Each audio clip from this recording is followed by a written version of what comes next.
actually insane. A 23-year-old woman faked her entire pregnancy using a prosthetic baby bump, faking ultrasound scans, and even using a mechanical silicone baby to deceive her friends and family after giving birth. Bro, somehow she even convinced the baby's father. How? What's up, YouTube? Welcome back to my channel. How you guys doing? You guys know what we like to do here, man. We break down scary and creepy videos that's gonna make us question everything. Let's do what we do best, seekers. Stay with me, y'all. Y'all know what we do. Seek the truth. There are some crazy things going on in the world right now. A 34-year-old blind man can now see after having his tooth implanted in his eye. I have to read more. He apparently spent over 2 decades trying to find a solution for his vision, and apparently his tooth was pulled, then flattened, and then a small hole was drilled into the center so that it could be used like a lens. And the crazy thing is they use a tooth because the body has a less likely chance of seeing it as a foreign object and rejecting it. The things we can do as humans. Wow. Apparently the ghost of Yote's director celebrated the delay of GTA 6 so that they can release their game without any distraction. I played a few hours of it. It's pretty great. Police in Germany were called to investigate a suspected ding-dong ditcher. When the police got to the scene, they just realized there was a slug on top of their Ring doorbell button.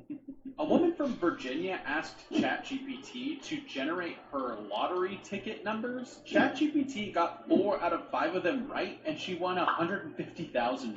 This man may have proved Skinwalkers are real by accident.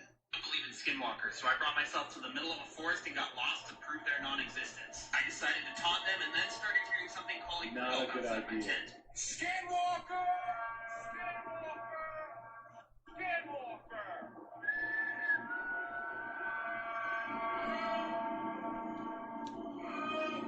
I honestly have no idea what that was, but there's only one logical thing to do at this point, and that's to venture deeper into the forest until I'm completely lost. I've been warned by so many locals to stay away from this forest, so that's why I'm doing all the things that you possibly can imagine you're not supposed to do.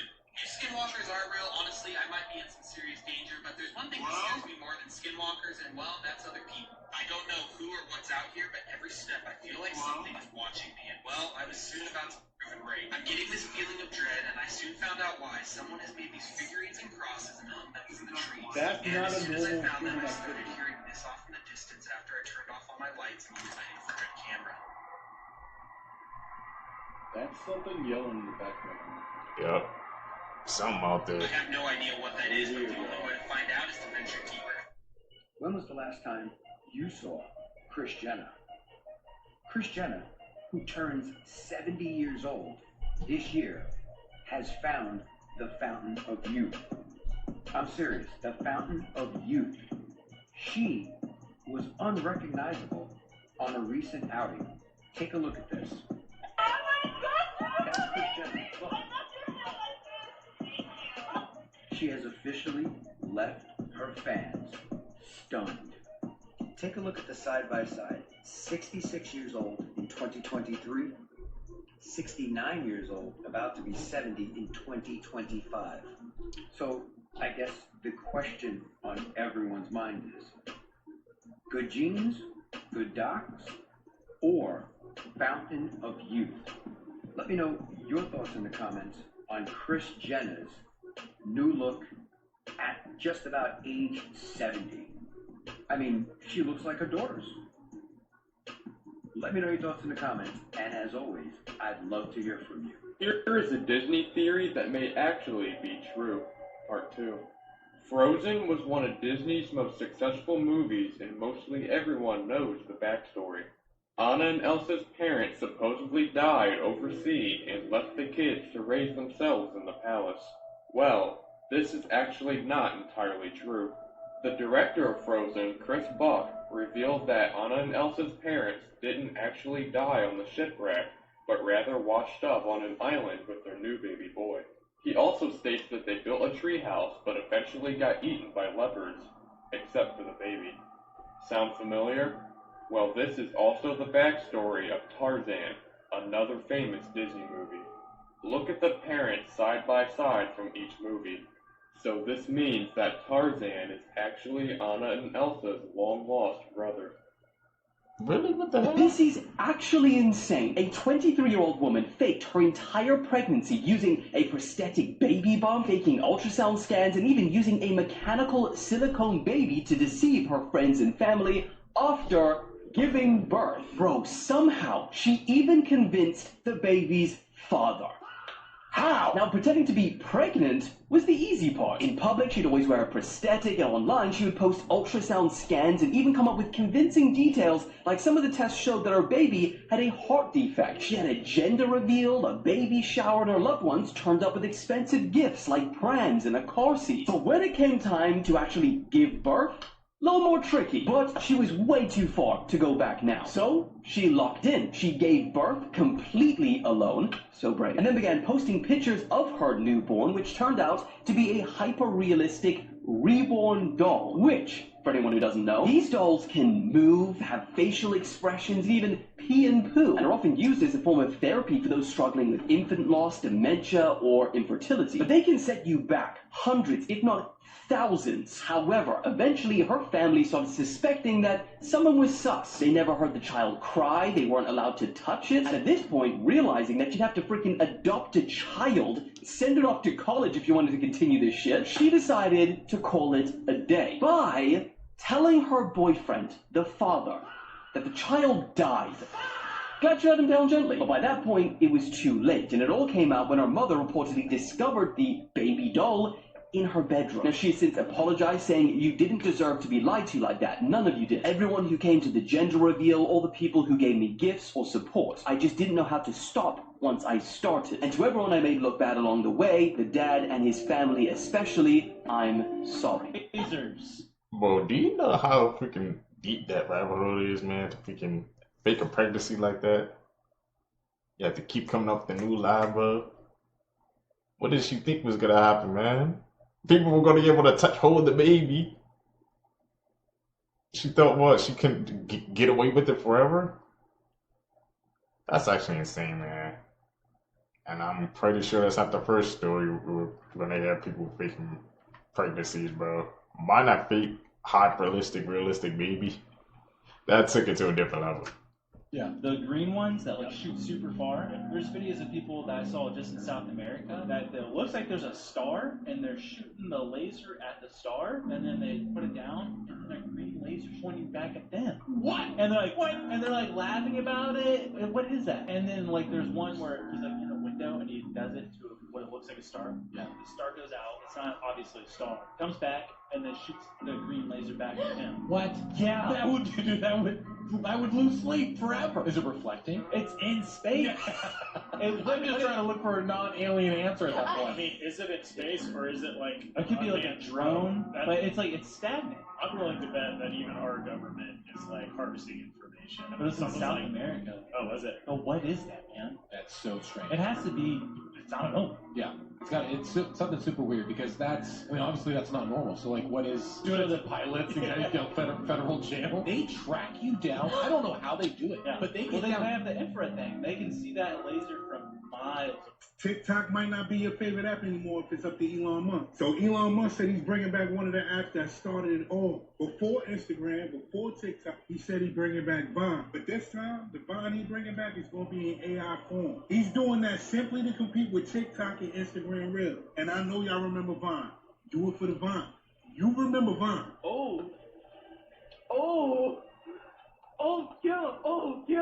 It's OG, bro.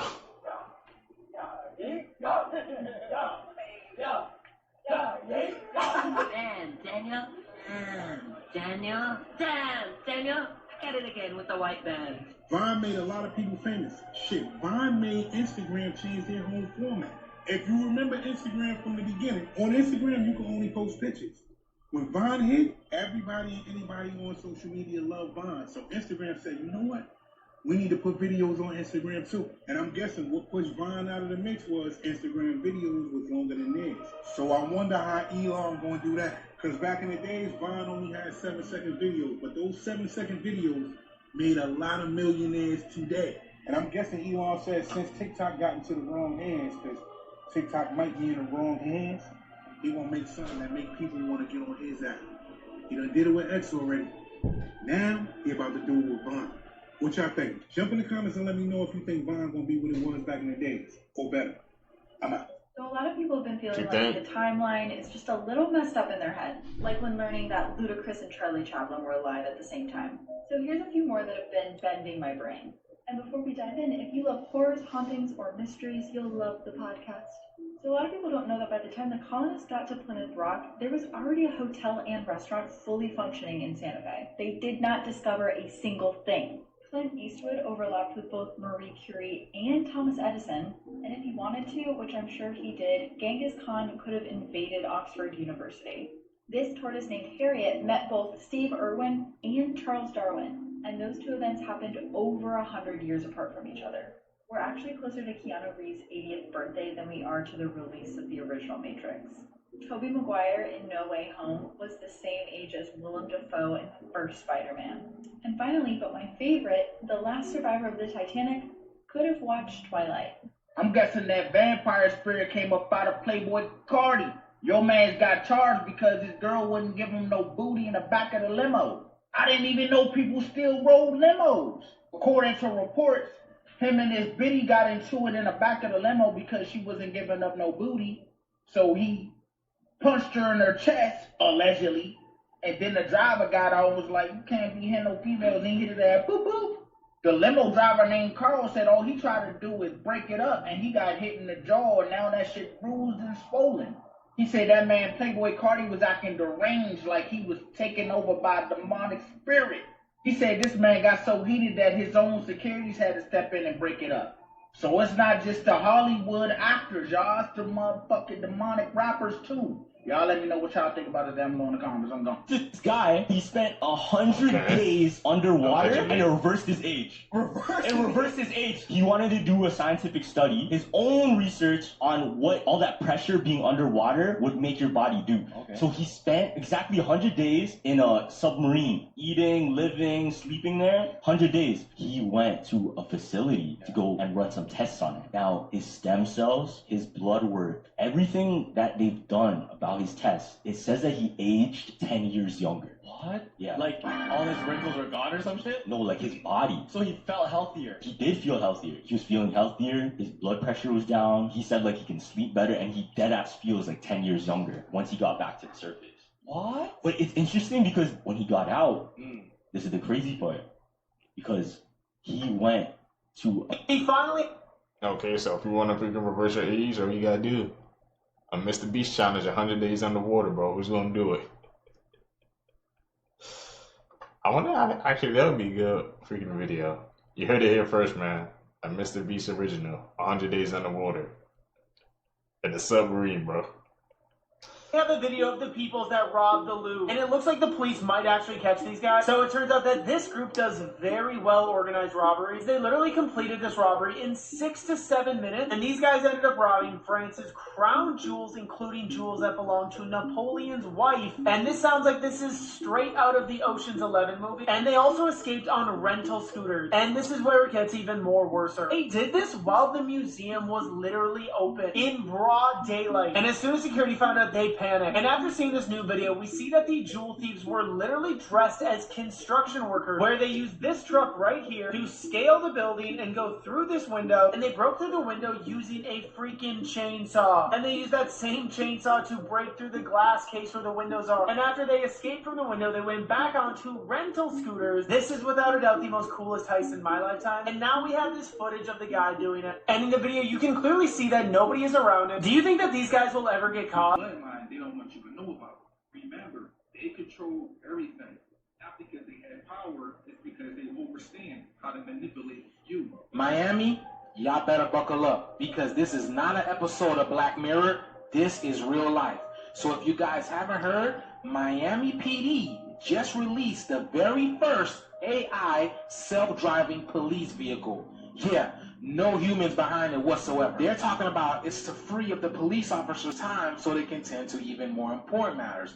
Translation, they're letting Skynet patrol the block while the real cops watch through the eyes of the AI robot at headquarters. Miami police say this is the future of law enforcement. This vehicle is going to give us touch points with the community that we have never had before. If you look past the flashy lights and logos, It's clear this is no ordinary police cruiser. This prototype SUV was designed to launch a drone, read license plates, and send live infrared video back to HQ. All without needing a police officer behind the wheel. The Miami-Dade Sheriff's Office says this is the nation's first autonomous police vehicle.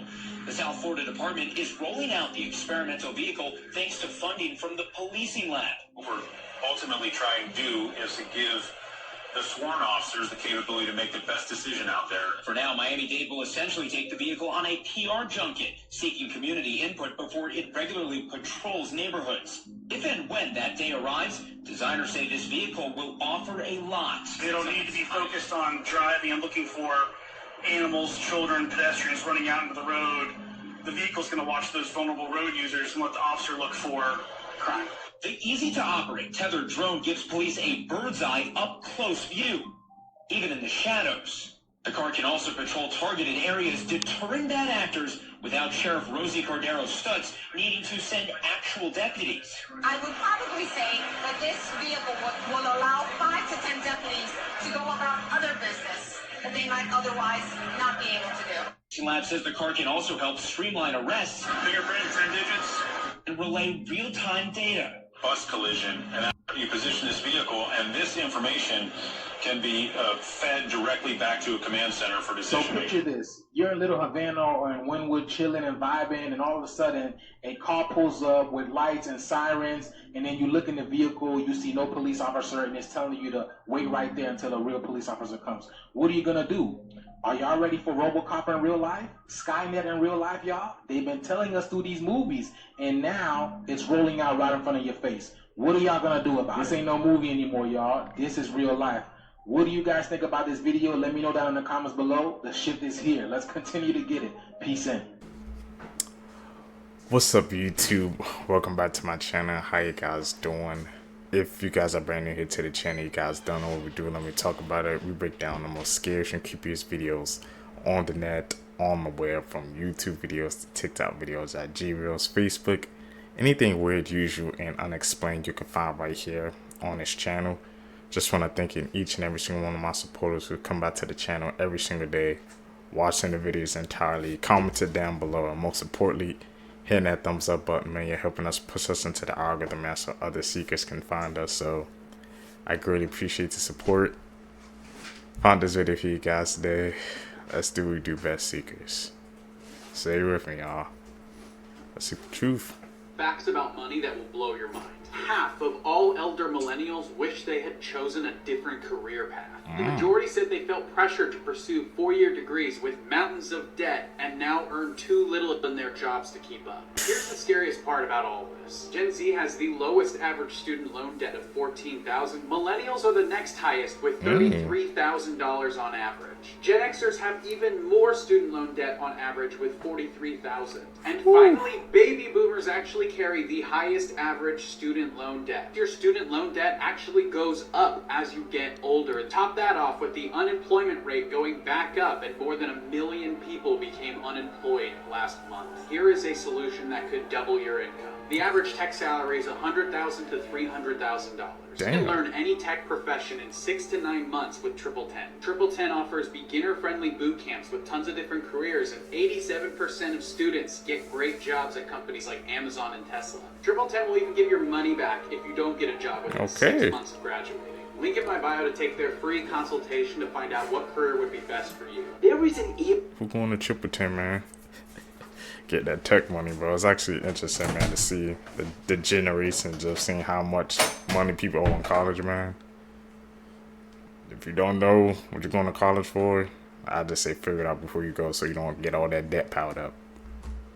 Eerie ghost town in America that is too dangerous for humans because it's been on fire for over 60 years. The roads leading to it were even covered in dirt to keep people out. But despite this, the town of Centralia still has a population of 4. You see, back in its day, it was a booming coal mining town with thousands living there. But when a fire accidentally spread to the mines underground and became too large to extinguish, houses started collapsing, roads began to crack and buckle. Dangerous gases started rising into the air, and a 12-year-old child even got sucked into a 150-foot sinkhole. It became so dangerous that the state of Pennsylvania stepped in and offered to buy people's properties off of them so they could leave the town. And because coal seam fires have a massive amount of fuel, it's believed that the fire will continue to burn for another 200 years. But despite the town's zip code being erased off the map, the roads to it being blocked off with mounds of dirt, and even a court order saying that any residents that remain would not be allowed to sell or pass down their homes to anyone. According to a 2020 census, 4 people still remain. 5 things you can do with your body.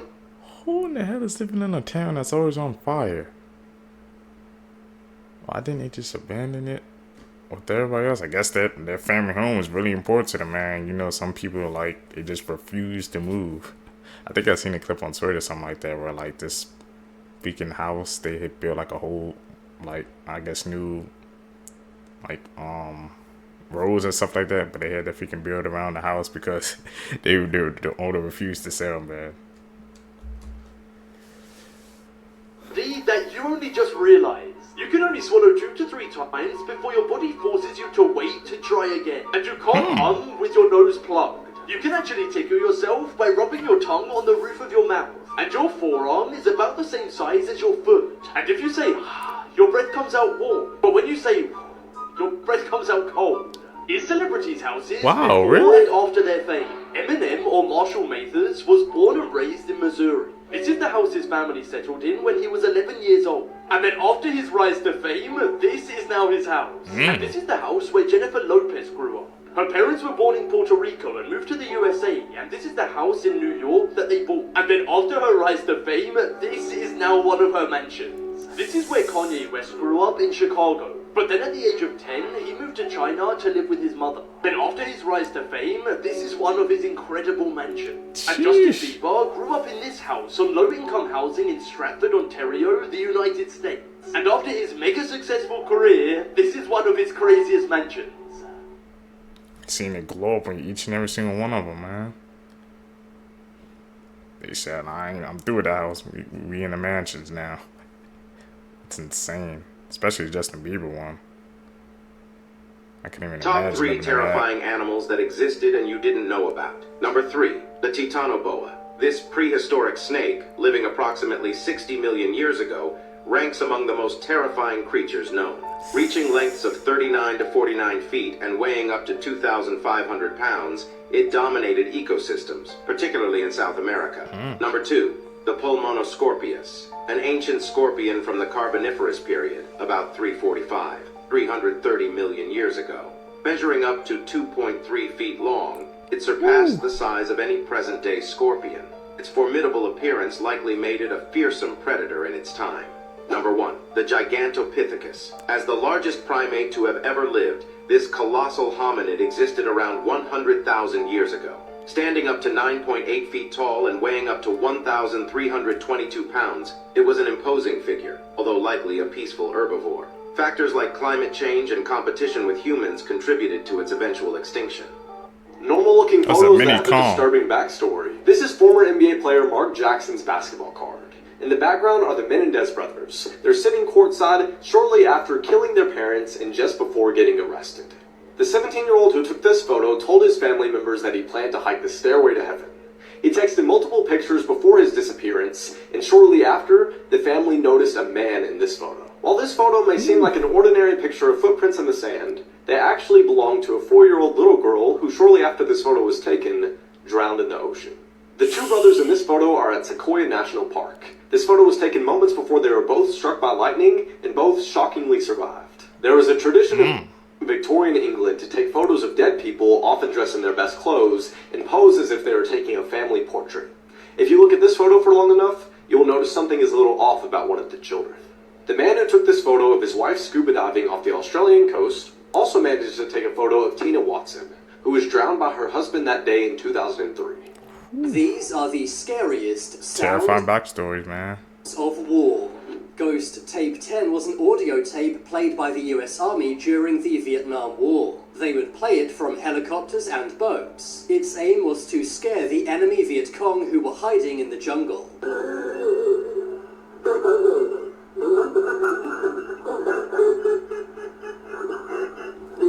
Playing mind games on him. The A-10 Thunderbolt II is one of the most feared planes owned by the US military. It is better known as the Warthog because of the scary sound it makes.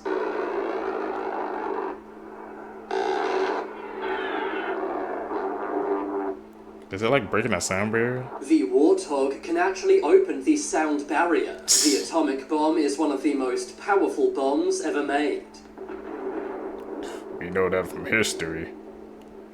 There's no explanation needed there. Could you imagine, man, you in a force, you hearing those sounds? Like I said, they was playing freaking, I guess, psychological or mind games on I guess, enemy soldiers. You'd be paranoid, man, especially in the jungle too. Oof.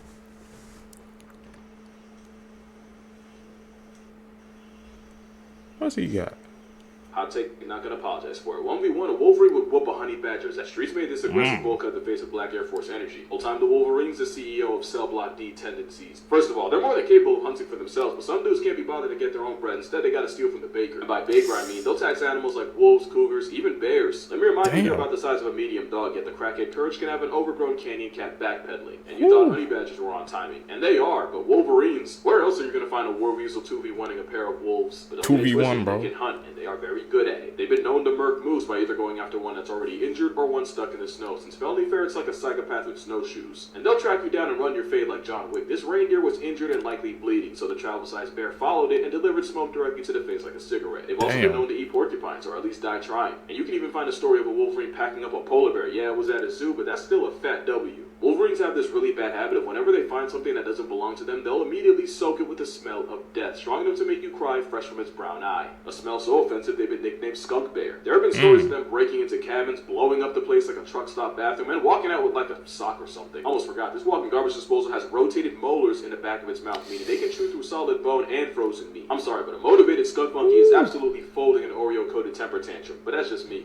Perplexing plot twists, part 1. In 2008, an Australian couple named Julian and Carolyn were kidnapped by a satanic cult. Members of the cult threw them in a van and drove them deep into the forest where they were stripped, blindfolded, tied up, and abandoned. Convinced that they would die, Julian suggested that the couple get married under the eyes of God and consummate their relationship. After a week of wandering through the woods, the couple finally made it back to their hometown. Julian was immediately arrested, found guilty of staging the entire thing. What? He staged that entire thing for this girl.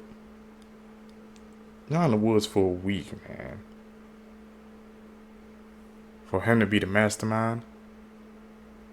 That's insane, bro. Worst rated foods in the world. Jellied eels is a food from England, which consists of boiled eels, with salt, pepper, and vinegar added to them. Rating 2.2. Chapalele is a food from Chile. It's a bread made from potatoes and flour. It doesn't sound bad, but many don't like the texture or taste. Rating 2.1. Yerushalmi kugel is a food from Israel. It might look like a cake, but it's actually a casserole, made from noodles, eggs, and peppers. Some like it, while others despise it. Rating 2. Ramen burger is an American food. It's basically a hamburger, but with ramen noodles instead of buns, leading to a very soggy texture and kind of a weird taste. Rating 1.9. Halkut is a food from Iceland. It's made from shark flesh, which is then fermented for up to 3 months, and then left to dry for 5 more months. This creates a very strong taste which makes many people gag. It's normally served in really small quantities because it's so strong. Rating 1.5. Kalvsylta is a food from Sweden. It's a mix of jellied veal, onions, and spices, and is eaten cold. Rating 1.4. Blodpult is a food from Finland. It's basically a dumpling made from flour and reindeer blood. Rudolph better stay away from Finland. Some say Blodpult has a similar taste to a ball of bacon, while others say the taste is absolutely awful. Rating 1. Tell me in the comments what your least favorite food is. What if the Purge was... I ain't gonna lie, I think it would have to be the Blood Bowl. You see different foods, different courses. They either got 1 or 2. I thought the ramen burger was gotta go be up there, but that one failed too. I didn't even know there was such a thing as that. I'm gonna have to try that. Find out for myself. Seekers, what are you guys' least favorite food?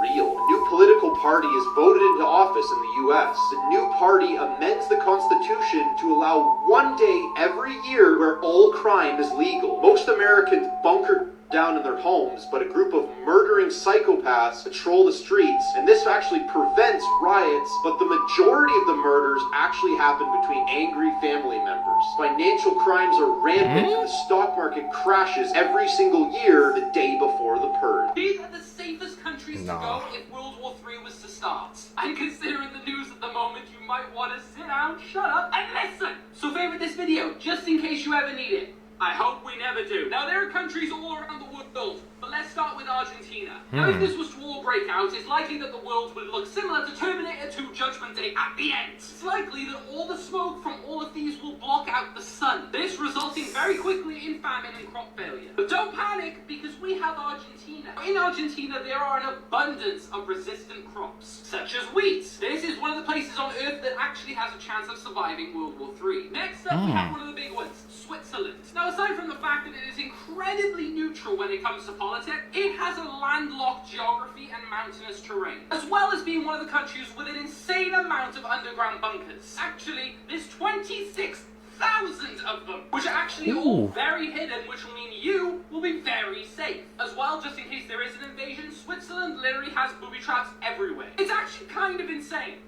and awesome. Next up, we have one of the big ones, Antarctica. Now, barely anyone thinks about going there, which is why it's pretty safe. However, as you can tell, it's a bit fucking cold. So bring a coat. Yeah. Next up, we have Greenland. Now, it was in this movie, and they all survived. But on top of that, it's remote, mountainous, and politically neutral, making it kind of an ideal refuge point. And on top of that, worst case scenario, you're not too far away from the global seed vaults, which, you know, has a lot of seeds in it for planting. And thus food and survival. There are literally so many more countries on this list. So if you'd like me to go through more countries in a part 2, let me know. And hopefully we'll never need this video. But just in case we do send this to a friend, it could save their life one day. Elon! Hey, like I said, hopefully we won't need that. I wonder if we can write some of those countries down though.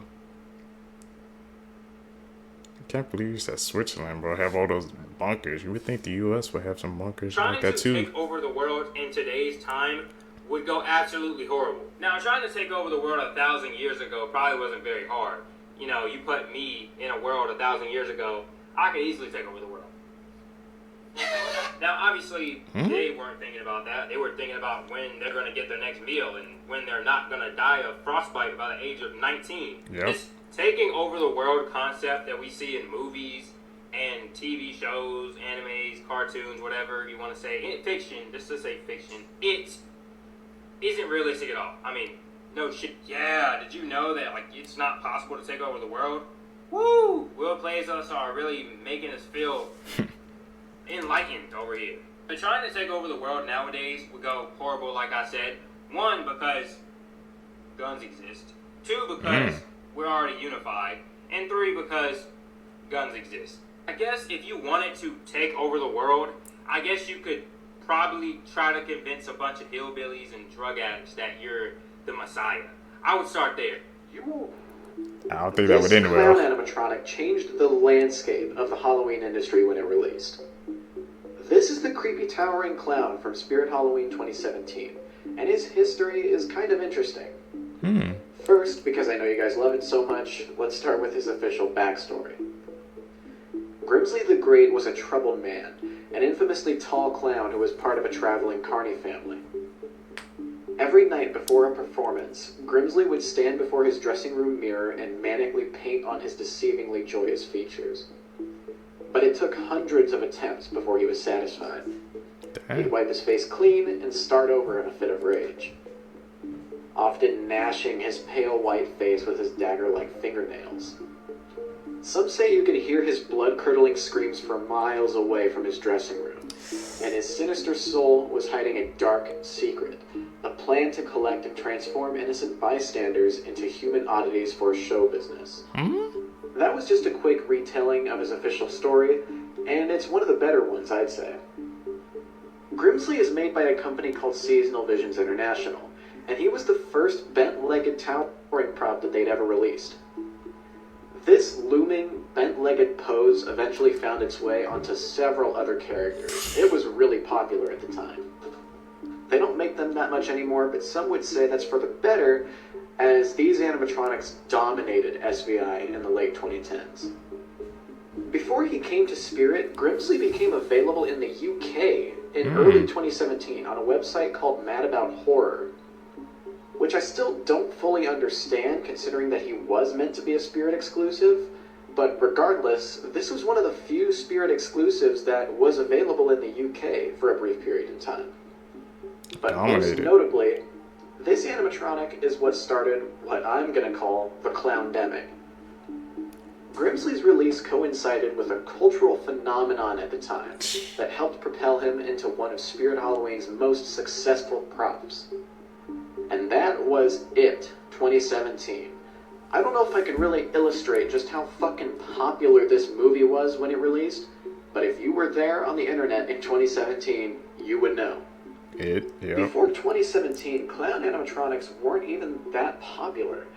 They weren't even that frequent, which is insane to think about, because after 2017, clowns were everywhere.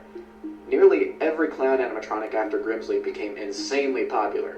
Many of them actually ended up overshadowing Grimsley completely, like Pugs the Clown, Crouchy, 2020 Charlie, and some others. Grimsley doesn't even get talked about that much anymore.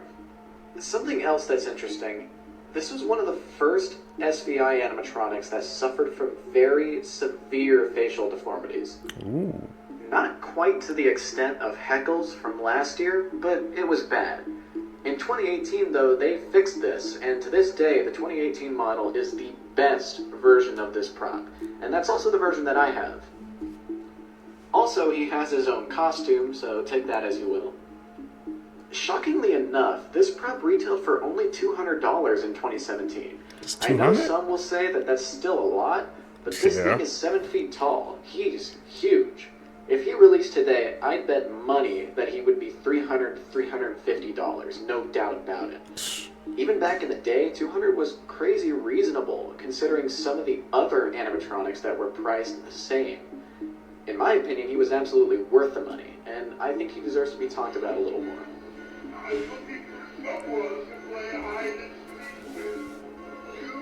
Tall ass clown. I don't do clowns though.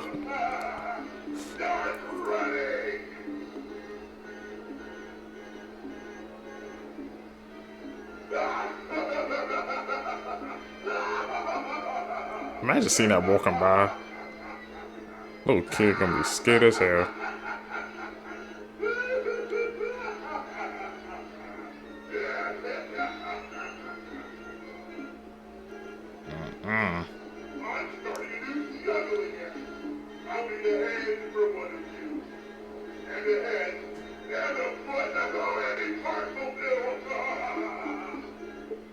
There's different costumes, or just that costume that comes with it.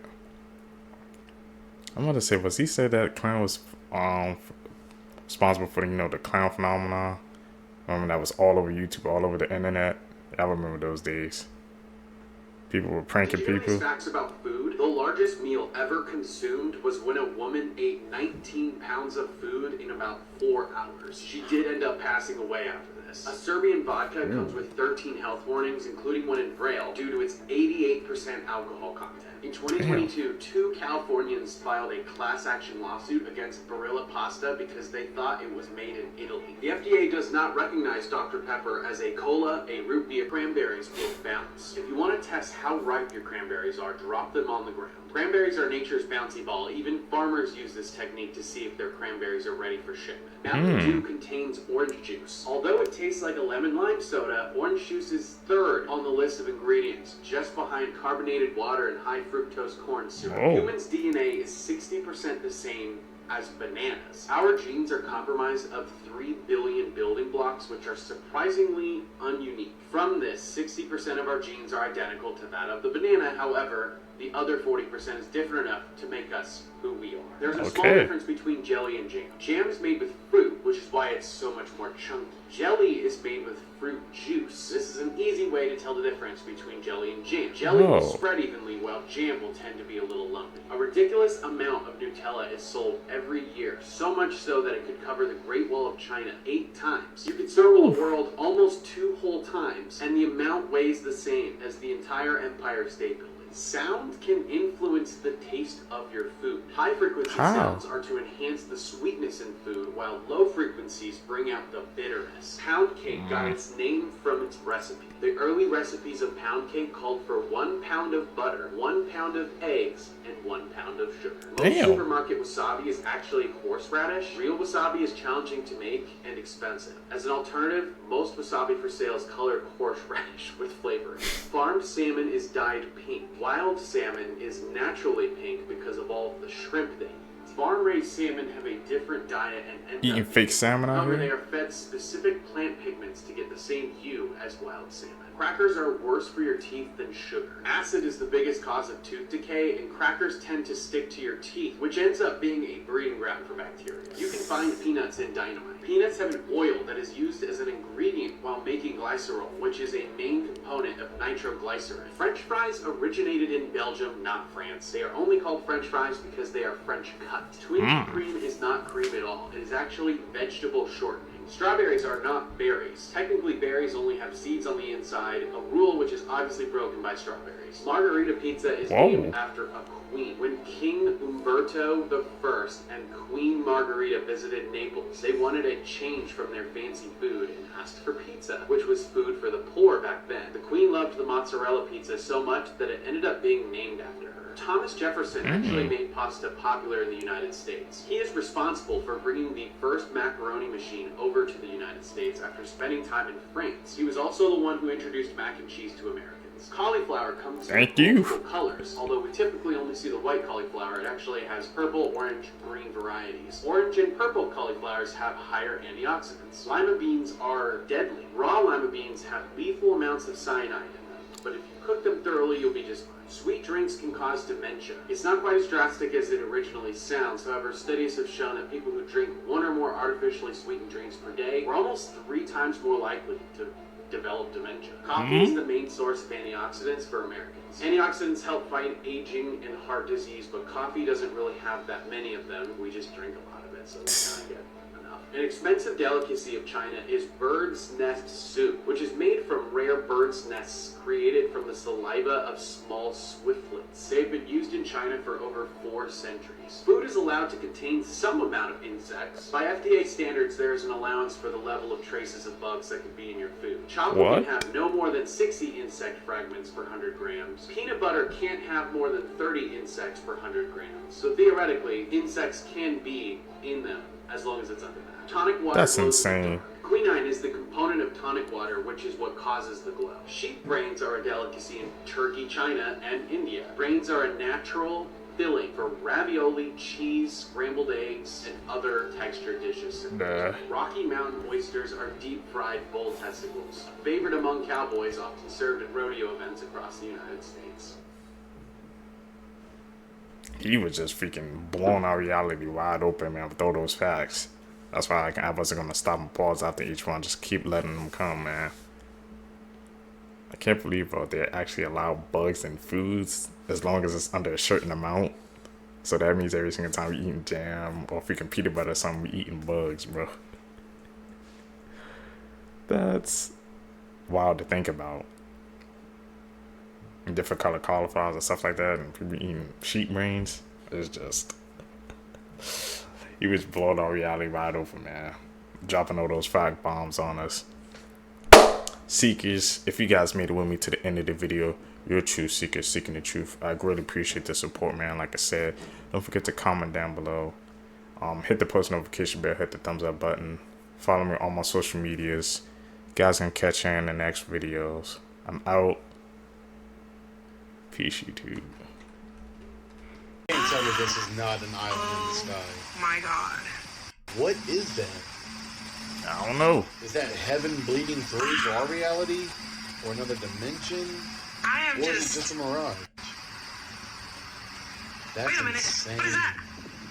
The more you zoom in, the more it looks like little trees on this piece of land. Or this could be a portal that is showing a distant land in some other universe. As always, let me know what you think in the comments. Stay weird. Some crazy history you didn't learn in school. At one point, the US was planning to detonate a nuke on the moon just to show off during the space race. Hitler, Stalin, Trotsky, and Tito were all living in Vienna at the same time in 1913, all unaware of what was about to unfold over the following decades. North Korean archaeologists once claimed that they found a real unicorn lair. In 1835, the United States had no national debt, and that lasted for 1 year. There is a Titanic monument in Washington, D.C. that was funded by women for the men who died so that women and children could survive. The creepy bunker is what will sell you on this place. Maybe it's the extensive cave system in the backyard. This is a home for sale right now in Shelbyville, Tennessee. The address literally is Zero Cavern Bunker, and it truly is one of a kind. This is what the house looks like from the outside. Find a bunker hiding in a cave in the backyard. This is a 2-bed, 2-bath home with a full workshop attached, and they include pictures of a Humvee, which actually comes with the property. Interestingly enough, the house also comes fully furnished, almost like they're trying to get rid of anything that may have an ancient spirit attached to it. The property has a whole bunch of outbuildings. Here's one of them, and then they have this little cabin that's currently being used as a chicken coop. Now, I don't know if the chickens come with the property or not, but that is an important question. I'm assuming this is the trail you have to take to get to the bunker, which is built into the cave. And this cave system is extensive. I mean, really extensive. In the listing description, it says that it covers 60,000 square feet. Damn. Just think of all the exploring you could do here. They also say that all other entry points into the cave system have been blocked off with over 10 tons of steel, which is kind of terrifying to think about. My imagination just runs wild with this place. Imagine the spooky seances you could host here. I'm pretty upset that they don't show you what the inside of the bunker looks like, but with all of the property they have, with all of the outbuildings, and the cave system, Halloween parties would go so hard here. Everyone always talks about Annabelle, but there are so many other terrifying objects inside of the Warren Museum. Like their shadow doll that can be used for curses. Also follow along if you want me to go through more of their collection. Now, according to the Warren files, the origins of the shadow doll are a little murky, but the story goes that a couple found it inside of an antique shop and brought it home with them. And immediately they started noticing that something was wrong with it. They would wake up in the middle of the night with mysterious scratches and bruises all over their body. And also, the closer they looked at it, the more they could tell that it was made with real human and animal materials. Like you can see here, it has black crow feathers all around its head, but it also has one real human tooth lodged inside of its mouth. They also realized that this doll can be used to perform curses. If you take a picture of it, print out the photo, write someone's name on the back and mail it to them, that is how you do the shadow doll curse. And what this basically does is that person will then start having nightmares about the shadow doll, and when the shadow doll is in your dreams or nightmares, that is how it can kill you. Now, I talked about this doll in this episode that I did over the summer on Annabelle's whole curse tour that she was doing, but this is one of the objects from the Warren Museum that they take on tour, so you can go see this thing out in the wild. But yeah, while everyone's focused on Annabelle, there's other really freaky things that are inside of that museum. Stay away from that. CEO has just made a fatal mistake. So on Thursday night, a very famous Polish tennis player was signing autographs for fans and attempted to give his cap to a young boy in the crowd. That's when a fully grown man snatches it to the disbelief of the boy and then hides it in his partner's bag. And boy, was that a mistake. Because as soon as this clip went viral, the internet didn't just identify the man and then absolutely scorch him online, but they also found that he is a CEO of a paving business, and then they started raining down hellfire in the form of bad reviews. Now, the Polish CEO has since deactivated all of his social media accounts, and according to the tennis player, Camille, the CEO has since attempted to apologize to the boy and his family. And this all actually has a pretty happy ending, because instead of just getting the hat, Camille went out of his way to find the boy and then give him a replacement and even more gifts. So, for any CEOs watching, lay low. This is not your time. Y'all, what the fuck is going on with The Rock, Dwayne Johnson? When you're looking at this picture, the first thing that comes to your mind is like, it's AI, right? Or this man look like a wax figure. But nah, y'all, this is a real picture. I'll show y'all the video. Y'all, this is really real. Look at him. Do that look like The Rock to you? Nah.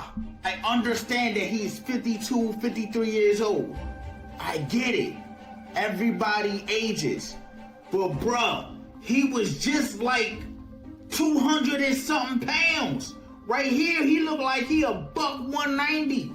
Y'all, this was not too long ago. Look how big he was. Now look right here. Is he sick? I'm hearing they said this man lost over 100 pounds, y'all. He really went from this to this. Why would this man lose 100 pounds? What the fuck? I can see 50 or something, but 100? That's why this man looking sick like this? I'm not used to seeing this, y'all. My boy Strange Zone pointed it out to me and I was just like, what the fuck? I've been seeing this man since WWE, WWF. And I'm like, what the F? Floating? I think people just gotta get used to his new appearance, man. I mean, when he dropped down, I guess all that muscle, yeah, you're gonna look different. So I'm about to say, and he said he's 55 as well, so you know, probably couldn't, I guess, keep up that workout routine. Just gonna take a while to get used to, man. Around social media all day today, there has been nothing but talk of the absence of Donald Trump. Everyone is saying he hasn't been seen for days. And this all seems kind of not like Donald Trump, because he's been running rampant for the past 6 months nonstop with things every single day on his calendar. And as you can see here, President Trump has gone dark. His schedule was wiped through the weekend. And this is a look of the schedule of the White House that they put out from Friday all the way through Saturday into Sunday. There is absolutely nothing planned with the president. And there is ever-growing speculation being fueled by the J.D. Vance interview that he did when he went on TV, where he claimed that he is ready to take over as president if, God forbid, there's a terrible tragedy with Donald Trump. And a lot is also being made of the fact that Labor Day is coming up on Monday here in the U.S., and there is nothing planned or nothing scheduled with Donald Trump. So I guess my question to you is he just enjoying a 3-day holiday weekend like most are in the U.S.? Or is there more to this? And was this taken out of context or was just an answer to a question? Let me know your thoughts in the comments, and as always, I'd love to hear from you. Pickpocketers. We're gonna find out soon. New York and play in New York, you're gonna stay in New York. So a European pickpocketer thought he was gonna come to New York and start pickpocketing people, and now he missing. My thing is, the last pickpocketing situation just went viral. You see that people in America do not play with pickpocketers. So this very unintelligent pickpocketer apparently pickpocketed the wrong person. They're saying that police went to his room, hotel room that is. He had items that he stole from everybody, but he's not there. For one, you already know the cops not rocking with you. Number two, you probably got your ass beat. And worse, if you didn't get your ass beat, you in one of these rivers over here. And I'm gonna say this again, just like I said last time. I don't think people from other countries understand how Americans get down. We do not play that pickpocketing shit. You will get your ass beat. And then we're in New York. You did this shit in New York. The melting pot of melting pots, where anybody and everybody is walking around with an attitude. And you say, you know what? I'm gonna steal something today. And somebody else is like, yeah, you stole something, now I'm gonna whip your ass. Or worse. So most likely, 9 times out of 10, if this person is missing, man, they might not find him. Stay out of New York with the bullshit. Stay out of America with the bullshit. For real. You're at Walmart. Take heed to his words. No, don't get me started. Listen to this. Okay, so he knows. You're about to convert me into a non-Walmart person, and I've been Walmart ride or die for my whole life. Yeah, dude. Okay, so Walmart really put in the muscle to make all these self-checkouts, you know? So firing a ton of staff and stuff. Saving so much money. Yeah. The whole idea is, right, is like you're going to save a lot of money because you don't have to hire staff. It's just self-checkout. They lost amounts of money. Record amounts of money. In theft? Yes. Yeah. Like, it was like last quarter was like 300 million or something. Damn. Probably even more than that. But now they're coming out with, it's called Walmart Plus. So basically, you pay $98 a year in order to be able to use the self-checkout. They think they're Amazon. Like, what? What do they do? That's not gonna work. Going on? We're paying you to work for you? Yeah. That makes no sense. Dumbest thing I've ever heard in my life. So like, here's an idea, because they can't just like get rid of it. The investment they've put in it. The investment, but also like getting more staffing and that's where the future's going. Like, they're not going backward. No, Michael Jordan. Who is paying $98 a year to use the self-checkout in Walmart? That's crazy. I haven't even seen that yet. Hopefully it never comes to my area, man, but $98 a year, man, to use self-checkout like you said. They think they Amazon, bro. No. They tried to take the shortcut, man, fire their staff. Look what happened. I don't know if that was karma trying to balance them out or what. He has a superstition. About what? When he used to play, all of those years where he was dominating, he would wear his North Carolina shorts under his Chicago uniform. Yeah. And I didn't even take it in. They put that in Space Jam too. He's like, I hate my shorts. Someone's gonna have to go to his college basketball shorts on underneath his uniform. Yeah. Because he had like a thing that he would play really well. The time, 18. Michael Jordan, 14 seconds. Who's the GOAT to y'all? Jordan or LeBron? See, because I need to know.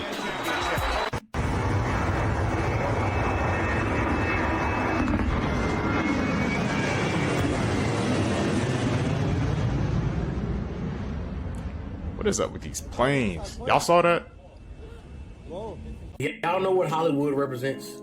It comes from the holly tree. Back in ancient times, what was the holly tree used for? The wood of the holly tree was used to craft wands. And what is a wand used for? We all seen Harry Potter is used to cast spells, weave spells, conjure things. And when they wanted to cast spells on a massive scale, they would use like mediums, they would use psychics, people like that. And usually mediums, psychics, they would have crystal balls. The crystal ball was not always clear. Sometimes it was black. Look it up. There's black crystal balls. And the black ones are actually more potent. Keep that in mind. But fast forward to nowadays, and we all have these black reflective screens in our hands. These black reflective screens in our houses. And we use the black reflective screens in our houses to watch channels. Back in the day when they used to cast spells, they were channeling them to people. And we also have TV stations where we're watching broadcasting, and they're called TVs, televisions. So they're telling you a vision like a crystal ball. But they also tell lies to your vision, because not everything you see on these motherfuckers is real. When you peep the English language, this shit kind of wild. See, when you be studying too much stuff, you really don't look at life the same anymore. Not even trying to hide it anymore. Crazy. Giving out these awards, this guy named McDonald came out on the stage and literally started exposing the truth in plain sight, while the crowd started laughing uncomfortably like he's just joking. Check this out. Who has something very important to say. My name is Johnny Two Feathers. While you enjoy tonight's show, I want you to think about something. The spot where you're sitting, every square foot of ground in this country was stolen from my ancestors. And after you stole it, you them. There is nothing funny about the extermination of a people. This is where the audience just kept laughing and he kept going on exposing truth before having to go off stage. The theater stinks of blood, all I have to say. Two Feathers, everybody. Johnny Two Feathers. Give him a wave, Johnny. But Johnny, you know how to wave? All right. Well, Johnny Two Feathers. So do you think this was just a comedy thing or telling us the truth in plain sight? You ever ask yourself, why do people love McDonald's, KFC, Burger King, Wendy's, Arby's, Chick-fil-A? What if I told you that these corporations is using witchcraft in their food to keep you hooked? Yes, it's a reason why so many people are lined up every day eating from these corporations. It's not just the color yellow, the color red, but that's important, but it's really witchcraft. Everything is dealing with our blood. You do know that some woman uses their menstrual cycles in people's food to put curses on them. I done heard so many stories of women putting their menstrual cycles inside of minced spaghetti sauce. But it's not just about this. When you kill these animals, that is a blood sacrifice. When we eat these animals, that is a blood sacrifice. The animal sacrifice is another form of using period blood. But this story is about to get a little deep. Stay with me. We are dealing with a spiritual parasites known as the archons. We can't see these life forms, but they can see us. They know this planet is like a farm. We eat the beasts and they eat us. You hear about these kind of parasites all the time, right? Parasites, worms in our stomach. We should do a parasite and worm detox. We hear about this shit a lot. But what we don't hear about is the spiritual parasites we can't see. They are the ones that set up these fast food restaurants. We think we are eating food, but we are really eating death. Everything is dealing with magic and witchcraft. When you use herbs and seasoning, that is witchcraft or a potion. It even has certain spells you can use for health, success, courage, and it's all dealing with seasonings. The reason why you love this food so much is because they put a season or a spell on it. Everything in this reality is dealing with magic or breaking bread. If you ever do a ceremony or a ritual, what do you use? Sage, incense. Well, if you use the right combination, you can make a magic spell. These fast food restaurants came up with the right recipe and they made a magic spell. That's why they said, let your food be your medicine. These seasonings can heal us. This is not just food. It's really, really medicine. Just how the planet have 4 seasons to make seasons for us. But the archons is really tricky. Everything is dealing with symbols. If we eat the wrong food, it gives us parasites. If we eat low vibrational food, the spiritual parasites can kill us. That's why they gave us a fork. That's why they gave the devil a fork. They're trying to tell us that the food we eating is going to kill us. It's always good to eat a home cooked meal. You want your food to be made out of love. Our ancestors tried to warn us. That's why they said when you eat, say a prayer to cleanse your food, to be thankful and cleanse it.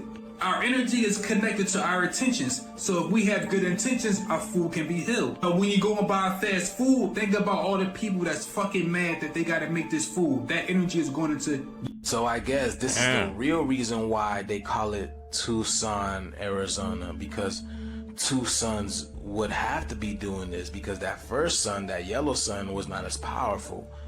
The earth is literally screaming for thirst, y'all.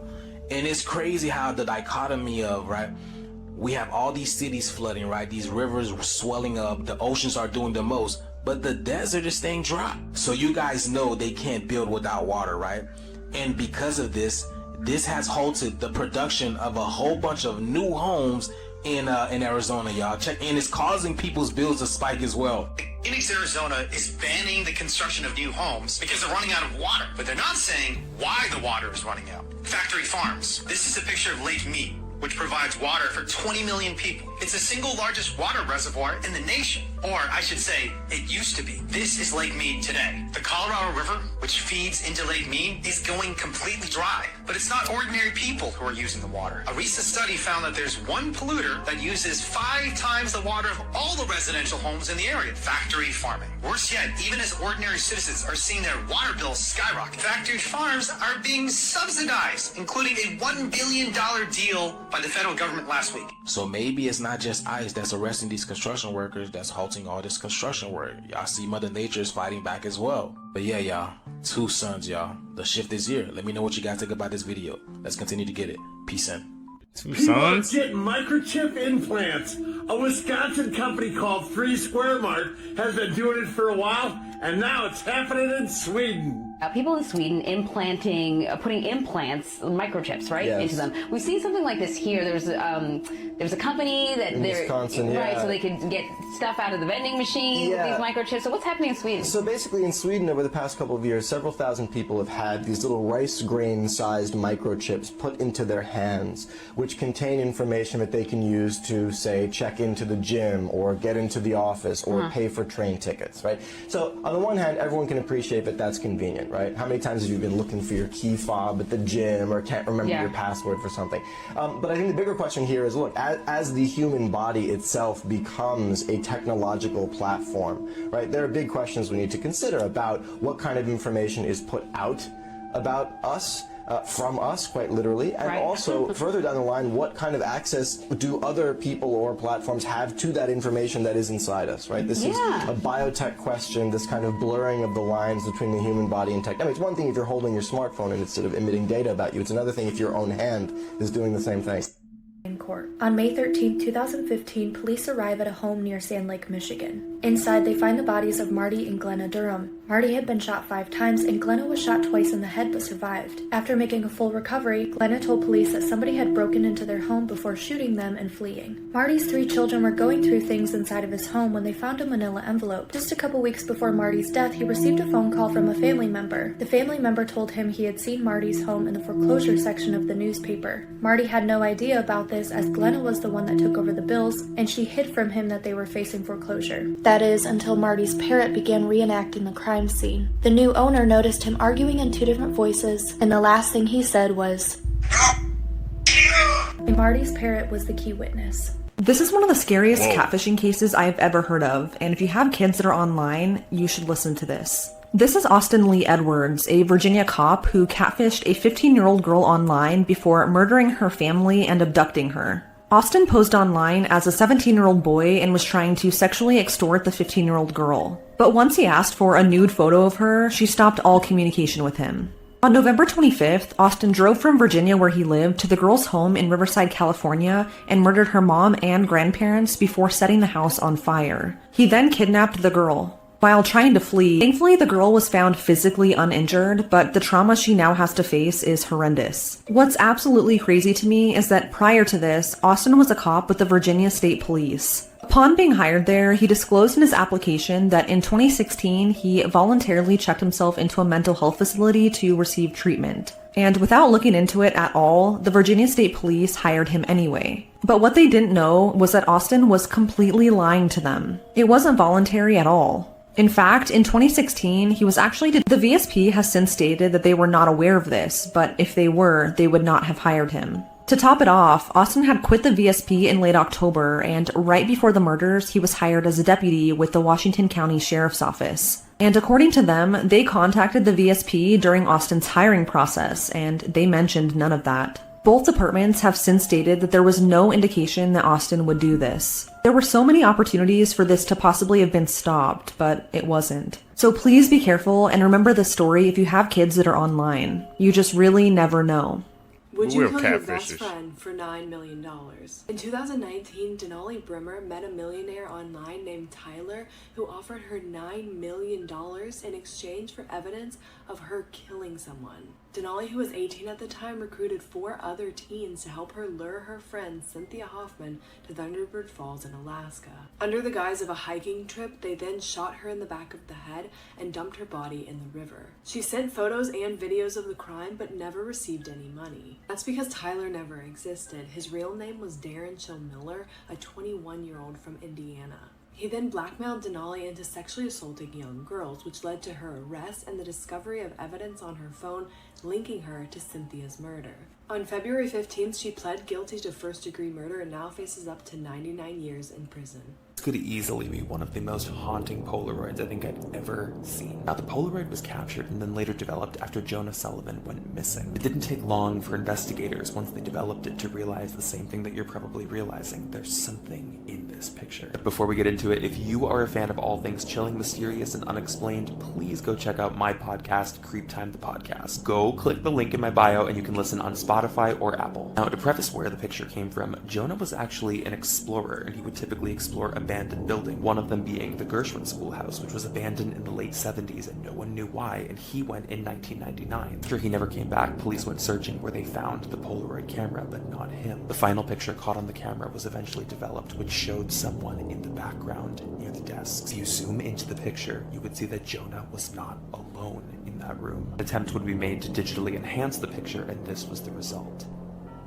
And of the scariest lockdown photos I have ever seen in my life. On April 16th, 2010, in Newcastle High School, they went into a lockdown procedure. Somebody comes over the intercom and they say that there are reports of a dangerous individual who's inside the school. When this happens, Angela Germain just stays in place. She stays in the girls' bathroom and she ends up sending this blurry photo to her friend Kelly. And she's like, I've got to stay in here, oh my god. What she didn't realize was that when she sent that picture, in the dimmed emergency lights of that bathroom, she had captured the intruder who was hiding behind the end stall. But by the time her friend even notices the face and tells teachers and police and they get to the bathroom, Angela was found stabbed more than 15 times, having later succumbed to those injuries. Because of Angela's final photo and 2 other witnesses in the school, they do make a composite sketch, but they would never find this person. The only thing that we have left is the final frame in her. These are the scariest serial killers from each state, part 1.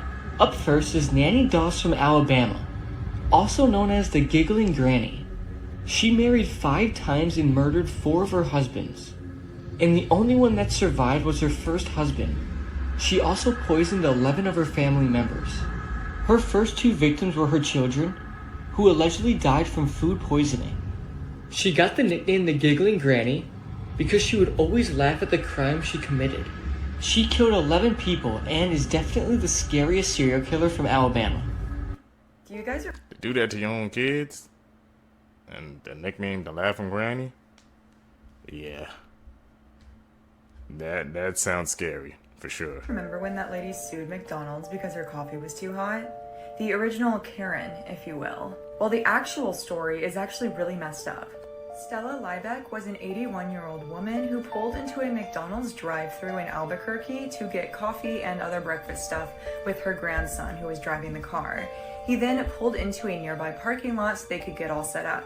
The model of their car was too old to have cup holders, so Stella then put her coffee in between her thighs and removed the lid so that she could put sugar in.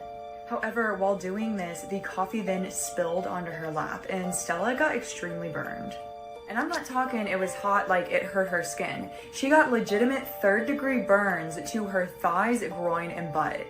She was wearing cotton sweatpants which fused to her skin, and then she had to be hospitalized for 8 days for skin grafting.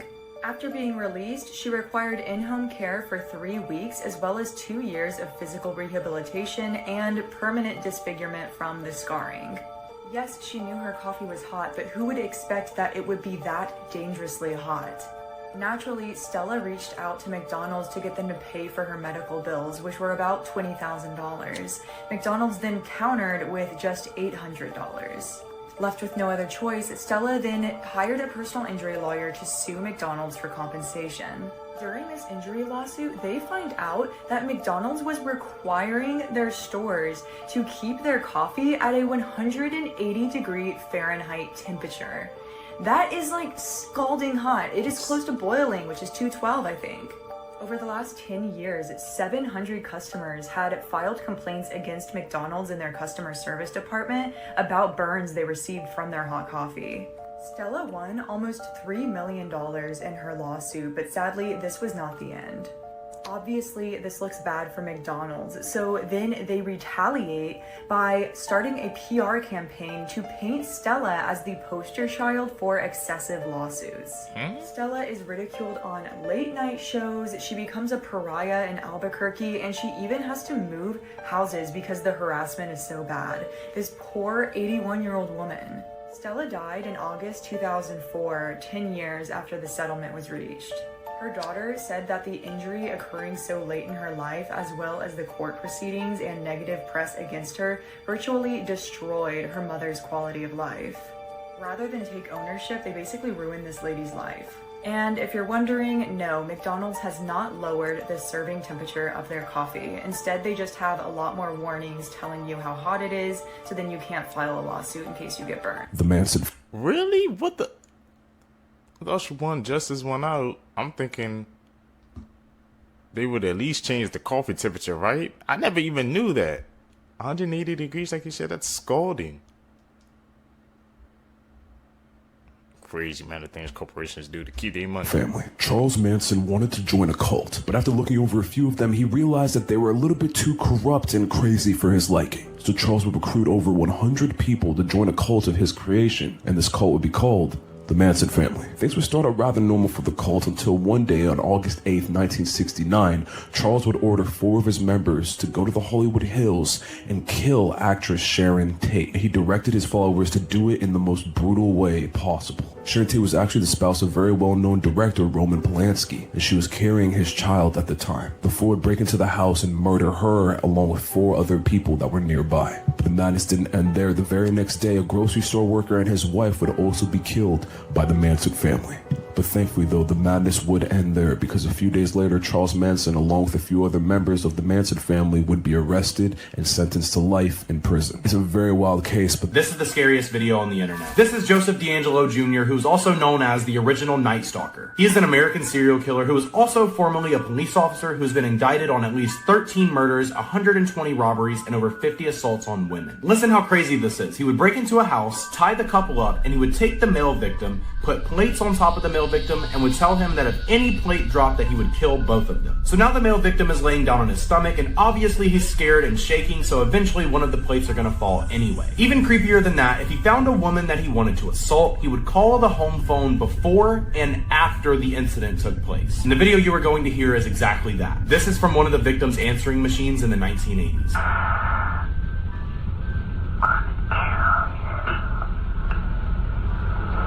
After listening to this, I can honestly say, do you ever feel sometimes like you might be a witch? Or be a descendant of the Salem witches? If so, take this witch test and see.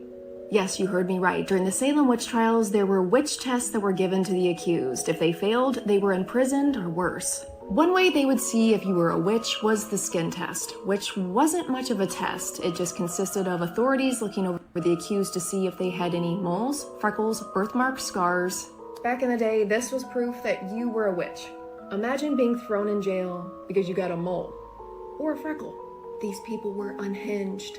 Yeah. The next test was the prayer test, which accused were made to recite prayers or a selection of scripture from memory. If they made any kind of error while they were reciting, or heaven forbid forgot a part of the scripture, we got a witch on our hands. Another terrifying exam was the swimming and dunking test. Accused witches were bound at the wrists and ankles and dropped into a body of water. If they floated, they were guilty. If they sank, they were innocent. But, obviously, no longer with us. And I saved the worst for last, which was the witch cake test. This was where an accused witch was forced to bake a cake with her own urine in it, and then forced to feed it to a dog. And if the dog had any adverse side effects after eating the cake, she was a witch. I told you. Unhinged. I can only speak for myself here, but I wouldn't pass. I got quite a few freckles, and I've been known to forget some scripture now and then. If you want to hear more about these tests and all about the Salem witch trials, check out the most recent Avery After Dark podcast episode. I cover it all, as well as some haunted spots in Salem. Do you think that you would pass the witch test? So I found something on the internet that most people have not seen. This is the only known photo of Cherie Glenn. This is a leaked booking photo. It's from like back in the 80s when she was one of the most famous cannibals in the US before she was caught by police. The reason the photo was leaked is because at the time, her appearance was considered so disturbing for most people that it was decided that they would conceal her booking photo as well as her interrogation footage. Even the nature of her crimes is not public information. That was also sealed in the affidavit, as it was described as highly grotesque and complex. Even today, there's not much public information that's known about where she's being held, and that leaked photo is the only image that has ever been seen of one of America's most terrifying women. Now that it's summertime, here are 3 of the scariest theme park accidents I've ever heard of. These stories are ordered to get more intense as it goes on, so if the first story is too much for you, then you probably don't want to stick around for the third. On June 21st, 2007, 13-year-old Caitlin Lassiter went to Six Flags of Kentucky. While she was here, she decided to go on the Superman drop ride. This is the kind of ride that lifts you up really high into the air and then it drops you down really fast. However, when their car got to the top, a cable snapped and became undone. This cable became wrapped around Caitlin's throat and feet. She was able to untangle the cord from around her neck, but she wasn't able to get to her feet before the ride dropped, and both of her feet were pulled off. They were able to attach one, but she did end up becoming an amputee. On June 2nd, 2015, the Smiler roller coaster in the UK was having several problems, and one of the test cars got stuck in the middle of the track. However, the employees hadn't communicated with each other that they had added a 5th car, so everyone thought there were 4. So when they saw all 4 cars at the station ready to go, they assumed that the test was done. They then loaded a car full of passengers and sent it down the track, not realizing that a car was already sitting stationary in the middle. The car with passengers inside rear-ended the empty car, resulting in serious injuries. The 2 girls that were sitting in the front of the car had to have their legs amputated, and the horror of this was all made worse because it took emergency services 4 to 5 hours to reach them as everybody was sitting mangled on this roller coaster. The Vortex water slide was the world's tallest water slide in August 2016, where our 3rd accident happened. This water slide had an extremely steep drop and then a hill, and 3 people would sit in each boat. The owner of the water park had actually self-insured this slide because it was too dangerous for any insurance company to take on. In August 2016, Caleb Schwab went to the water park with his family, and the very first ride he wanted to go on was Vortex. Caleb sat in the front and was too lightweight to weigh it down, so the ride went airborne. Then everyone watched in horror as the front of the slide impacted the metal safety railing that arched over the top of the slide. He flew out of the raft but hit the netting so hard that he was, It was quick for Caleb but not for the crowd, as they then had to watch the boat finish the ride as the water began to run red. A guest at the park physically restrained Caleb's mom so she couldn't walk over and see what happened. So the last image she has of her son is excited to go on the ride and stepping into the line. See, that's why sometimes I'd be skeptical. I'm not a big roller coaster person, see, cause I just don't trust those machines. Tonight, a mystery deepening in Nevada with human remains discovered at Lake Mead 4 times since May. A body in a barrel. We're here finally tonight at Lake Mead. Lots of murders in this area. Hundreds of bodies in the lake. These people who are searching for whatever they're searching for are like looking in the water for something. What? They pretend like Kill! Is there a body that you want us to find? Go right. No! We were literally just talking about these we're about to and- find a body. Someone's out here and all No! Dude, they were hunting us down. This abandoned asylum housed one of the most criminally insane serial killers in New England. Welcome to Connecticut Valley Hospital in Middletown, Connecticut. Opened in 1868, this was originally called the Connecticut General Hospital for the Insane. At its peak, the hospital housed 3,200 patients. Many patients here were subjected to extreme abuse and neglect, such as patients ingesting batteries, razors, and paper clips. One patient inserted pens into himself. But we're here to talk about murderer Amy Archer Gilligan. She was a nursing home proprietor and serial killer from Windsor, Connecticut. In 1919, she was charged guilty of murdering at least 5 people by poisoning them. One of her victims was her second husband, Michael. The others were residents of her nursing home. Studies and newfound evidence shows that she may have killed up to 60 people for life insurance money. She remained here until her death in 1962. I can confidently tell you that this is one of the scariest places that I've ever been in my life. This is John Lowe. In 2014, he was 82 years old, and he shot and killed his partner and her daughter at his house in England. The house is known as the Keeper's Cottage Stud, and it was actually a puppy farm because John Lowe was a puppy farmer.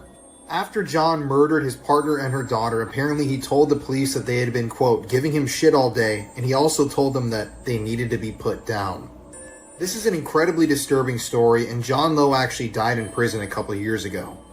But what happened to the house? Well, after the murders and the convictions and everything, the house became abandoned. The house itself was tucked way back into a forest in England down a long dark road, and back in 2019 I got to pay it a visit. Now, just telling you guys that this place was creepy doesn't do it justice, because this was definitely the heaviest feeling location I've ever visited as an urban explorer and paranormal investigator. I mean, the entire place was abandoned. All of the family's personal belongings were still in the home. There were shotgun shells that we found in the area. This is a picture that my friend Andrew and I took on the property at the time when we were filming our paranormal investigation. And we didn't know it at the time, but later we found out that this was John Lowe, the murderer's personal van. Now, inside of the house, while we were investigating, we had so many bizarre things happen. Electromagnetic spikes, there's no power there, obviously. We had a mirror fall off the wall downstairs while we were upstairs. And the whole time we were hearing noises and we just felt like we were being watched. But that is not the reason why this place was so terrifying. While we were leaving and we took this photo, we were remarking how the woods around the house are just so creepy. It seemed like there could be a killer out there right then and there.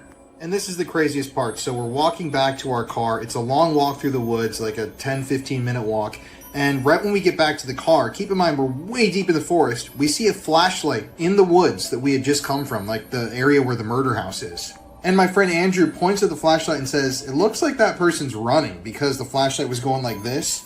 And as we watched it, the light began to grow and we realized that somebody had followed us through the forest and was literally running at us at full speed. In the video, it was like something out of a horror movie. We hopped in the car quick. Everybody was screaming. There were 4 people with us. And my friend Andrew tried to floor it, like floor his car, and he went forward a little bit and he hit a log in the road. I'm not even shitting you. And so he's sitting there going, and we're all like, dude, you gotta go, you gotta go. And he's like, I can't move the damn car. We're like freaking out. And the flashlight guy is literally running at us at full speed. We can see him through the back window of the car. And just as the guy is about to reach our vehicle, he gets off the log and we speed off down the road. This was all captured on camera. It was just terrifying. But I actually just found out that they demolished this house a little while ago. Good riddance to it. That was an evil place. So much darkness there. But I just thought I would share the story because inside his co-worker's water bottle and infected everyone with STDs. Imagine this, you clock into work every morning and fill up your bottle using the water dispenser at the office, but little do you know you're actually drinking someone's urine. This all happened in Houston when employees at a medical office began noticing that the water dispenser had a sour taste and smell to it. This weird taste and smell was going on for days, and mind you, people were still drinking this water despite the nasty smell and taste. But one employee decided that she was done drinking this water, and instead she began bringing her own water from home. Of course, there were days she didn't finish all her water and left the bottle in her office overnight and then drank it the next day. But it wasn't long until this employee began noticing that the water she brought from home also began having a disgusting smell and taste. She finally decided to do something about this when her co-worker offered to make her a coffee and used the water from her bottle,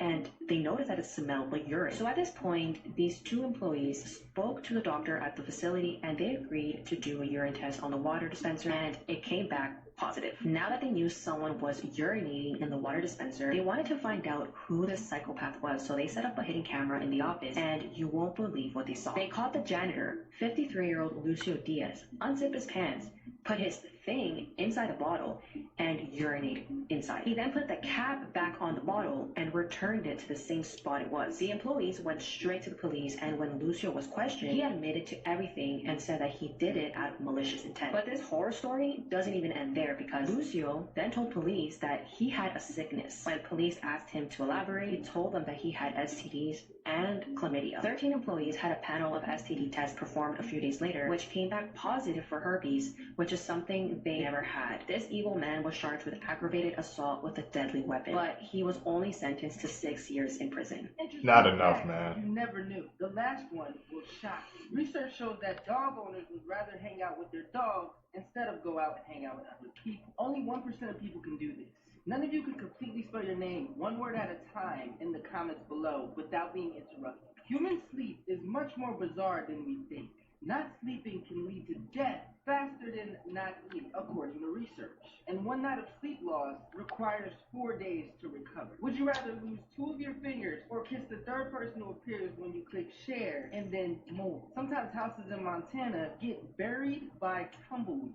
If you Google cha-cha slide and click on the microphone on the right, your Google page will actually start doing the cha-cha slide. Go try it and then come back and let me know if it works. Before we get to the last fact, please support my page by following me for more interesting facts every day. Scientists were able to implant fake memories into the brains of snails, allowing them to recall experiences they've never had. This could be a good thing or a bad thing for the future of human biotechnology. This is the scariest dinosaur that ever walked the earth. Most people probably think that the Tyrannosaurus Rex is the meanest, scariest dinosaur out there. But that's actually wrong. This is the Spinosaurus, and it lived 100 million years ago. The Spinosaurus was way bigger than the T-Rex. It was? Measuring at over 50 feet long and weighing anywhere from 7 to 20 tons. These guys are most known for the 5-foot tall spine on their back, as well as their 6-foot long alligator-like mouth. And just when you thought this couldn't get any worse, in 2014, scientists discovered that many Spinosauruses spent a lot of time underwater, meaning that if this thing was chasing you down, there would be nowhere to hide. No escape from the Spinosaurus Rex. The first person to live forever is already alive, at least according to Neil deGrasse Tyson, who explains it with irrefutable logic. It starts with someone that was born in like the past year or so. Our test subject, call him Johnny Boy. The reason Johnny, or any of us, age is because our cells are constantly dividing, making fresh copies of our DNA in each new cell. Our DNA is packed into chromosomes, and since DNA duplication isn't perfect, the tips of these chromosomes are slightly trimmed on every replication. Sort of like making a photocopy of a photocopy of a photocopy. The quality slightly degrades each time. To protect against this, our chromosomes have something called telomeres on their tips, which essentially contain junk DNA data that we can afford to lose. But even these telomeres are finite. They get shorter and shorter on every duplication until at some point they're fully gone. Then the cell stops dividing, gradually loses its function, and withers away. The more this happens in our cells, the more we age, and our bodies experience age-related characteristics. Scientists like David Sinclair are currently getting really close to reversing this process in human cells. He's developed what he refers to a chemical cocktail that can reprogram the way our cells are read to sort of fill in the blanks from these imperfections in our DNA replication. The science behind it is quite extensive, and he ran tests on lab mice that were incredibly successful. Having mice born at the same time, with one looking visibly older than the other, says that human trials are planned to start within the decade, and it's just a matter of time before we start seeing success in that. So where does this live forever come from? Obviously, the first version of this cocktail won't be perfect and may extend human life to, let's say, 150 years. Now remember our test subject, Johnny Boy. In 20 years, he'll be 20, at which time we're almost guaranteed to be undergoing human trials at the very least, if not already publicly available. This life potion is given to Johnny so that he can live until 150. The claim states that by the time Johnny is 40, we're almost guaranteed to make enough advancement to double the anti-aging cocktail so that now he can live until 300. 20 years later, when he's 60, the potion will be improved so that he can live till 500 years old. By the time he's 80, he can live till 1,000. These numbers are all arbitrary, but the general principle still holds up. Even if we start seeing diminishing returns in the improvements of this concoction, Johnny has already hacked his way into living forever. He can already live till 1,000 at this point, so even if it takes 100 more years to improving the medicine to living till, say, 2,000 years old, he'll live until then and take it. Constantly outliving the improvement curve of anti-aging until they've cracked the code to the million-year potion, at which point Johnny Boy is essentially immortal. Which means one of two things absolutely must happen in our future. One, we colonize other planets, or two, we stop having babies. If people are living forever and no longer dying, our population will continue to grow and just grow and grow. At which point we either need more space to put people, like other planets, or we gotta stop making people. So unless we want to sterilize the entire human race, living forever probably isn't a good idea until we figure this multi-planetary business out. This bird eats almost nothing but bones. This is a lammergeier, and it's a scavenger, meaning it eats animals that are already dead. But instead of going for meat like everyone else, this Satan sweetie goes for bone and bone marrow. Since they have stomach acid that will probably make your hand see-through, they can swallow entire bones without flinching. But if a bone is too big, the bearded vulture will pick it up, fly up to 500 feet in the air, and then drop it down to the rocks below. If it hits somebody and takes them off the census, that's just a bonus. Since bone marrow is like crack to this bird, they'll drop the same bone from the sky up to 50 times just so they can get a taste. And sometimes the lammergeier will violate tortoises by literally airdropping them hundreds of feet until their shell shatters. According to legend, Greek playwright Aeschylus became a Twitter bot after a vulture airdropped a tortoise from the clouds right onto the back of his head. Get it. Double homicide. Also, this flying Grim Reaper isn't a natural redhead. They get that color from rubbing iron oxide-rich soil on themselves like war paint. They do it on purpose. We just don't really know why. Also, the biggest ones have a wingspan of more than 9 feet. For reference, this guy's is a 7'3". Moral of this video, dinosaurs never left. They've been here the whole fucking time. Really? I don't know. A bird that just eats strictly bones?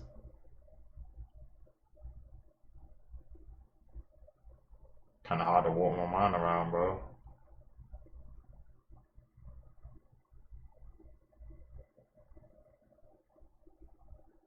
Bone-chilling animals you'll be glad to hear are extinct.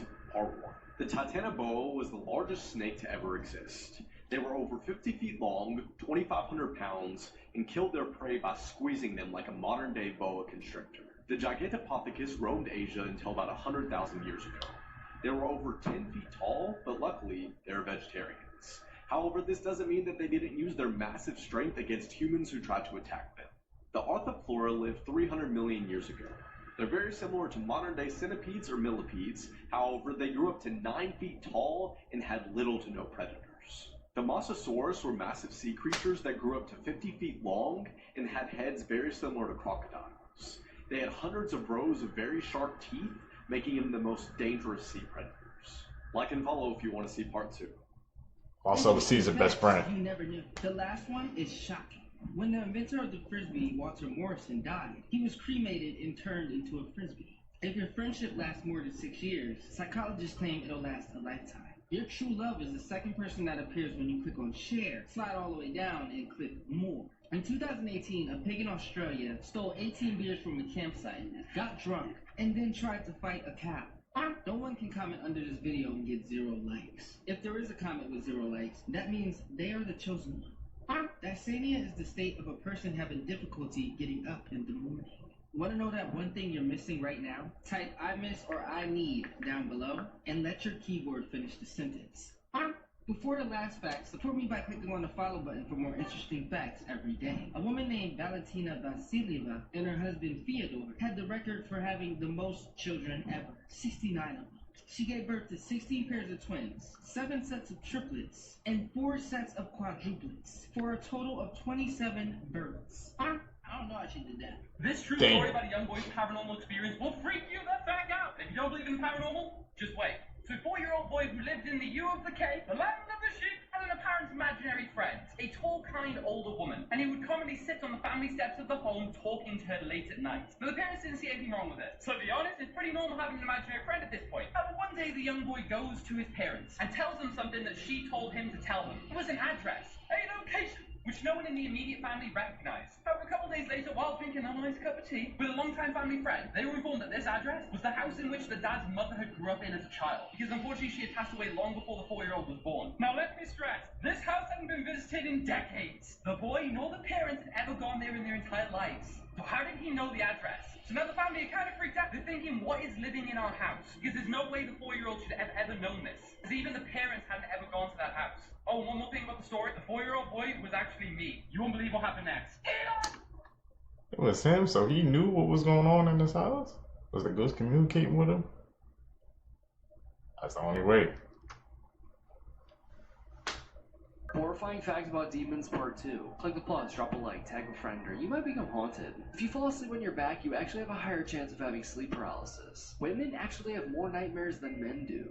12% of people actually dream entirely in black and white. The United States has just dropped a metaphorical nuclear bomb on India. Because right before the weekend kicked off, Trump signed an order that sent the tech industry into chaos. He announced a $100,000 fee on a visa for skilled foreign workers. And if you look here, India represents a staggering 70% of those approved on this visa. In fact, the entire rest of the world combined doesn't even come close. It's called the H-1B visa, and it was created in 1990 in response to a labor shortage in America. And since then, applications have been steadily growing. In fact, approvals for the H-1B peaked in 2022 when over 442,000 were accepted in 1 year alone. Now remember, those on the H-1B visa are educated and talented and have a median wage of $118,000. You need to hold either a bachelor's degree, master's degree, or higher. Because of that, they contribute an estimated $86 billion annually to the economy and pay a combined $35 billion in taxes. However, Trump argues that there's a big downside to this. He says that Americans often lose out on job opportunities because large American employers like Amazon, HP, etc. take advantage of these visas and hire foreign workers that are willing to accept lower wages. But not everyone agrees with Trump. Many point out that some of America's best and brightest were once on these visas and then eventually turned into CEOs of Google, Microsoft, Zoom, Tesla, hell, even the First Lady of the United States. And not only that, but there's also the argument that many of these employers turn to these visas because they can't find enough qualified American workers to fill the same job. But the question is, in 5 years' time, what do you see happening? More American jobs filled by Americans, or a slump in American competitiveness and innovation? Tell me down below. If you haven't been following her story, let me catch you up. In In 2024, 15-year-old Celeste Vivas Hernandez was reported missing from her hometown of Lake Elsinore, California. Her whereabouts remained a mystery until earlier this month, when her remains were found inside the trunk of a Tesla. Police received a report of a foul smell coming from this car, which had been abandoned in the Hollywood Hills in California. Neighbors said the car had been there for about a month, so police went, inspected it, brought it to the impound lot, and upon inspection, human remains were found in the trunk. They had been wrapped inside a bag, and authorities believe that the body was put in the trunk about 5 days before it was towed to the impound lot. The victim was identified as 15-year-old Celeste, and her cause of death has been listed as deferred, meaning the investigation, testing, and autopsy is ongoing. It has been discovered that the vehicle was registered to singer David, whose legal name is David Anthony Burke. A search warrant was executed at a Hollywood Hills address associated with David, and police said several items of evidence were recovered, and that investigators are following several leads. However, 20-year-old David has not been charged or named a suspect. He has been on tour, and he has since canceled all his remaining tour dates. The investigation into Celeste's death is ongoing. There are rumors that they were together, that David got her pregnant, and tons of other crazy theories, but we don't know if any of this is true yet. Police have not come out with any of this information, and for now, the investigation remains ongoing. There was a candlelight vigil for Celeste last night, and dozens of people showed up in support. Rest in peace, Celeste, and hopefully you will be getting justice. Hi, I'm Kim. This is the Woodburn family murders. Mark Gago used knives, an axe, a sword, and guns to murder 4 family members in a gruesome rampage. On January 19, 2020, police received a call from Pamela Bremer at a rural home in Southern Oregon. On the call, Pamela told the dispatcher, "I have got the baby protected. Nobody's touching the baby." She told the dispatcher that her son had broken somebody's neck and that she needed somebody now. 5 minutes later, Mark Gago, her son, threw a knife at her. She was holding the baby. Police didn't enter the house until an hour after the call was made. They finally went in and they found 64-year-old Pamela and 9-month-old Olivia Gago brutally murdered. Mark had also murdered his stepfather, 66-year-old Jerry Bremer. He also killed his girlfriend, 31-year-old Shayna Schweitzer. Police said they found Shayna dead with a bloody shovel at her feet. Pamela and baby Olivia were on the floor nearby with massive head trauma. They walked down a dark hallway to find an overturned wheelchair and the headless body of Jerry Bremer. One officer told detectives that it looked like somebody had a blower with, red paint and just coated the walls. There was a glimmer of hope when they heard the voice of an 8-year-old girl.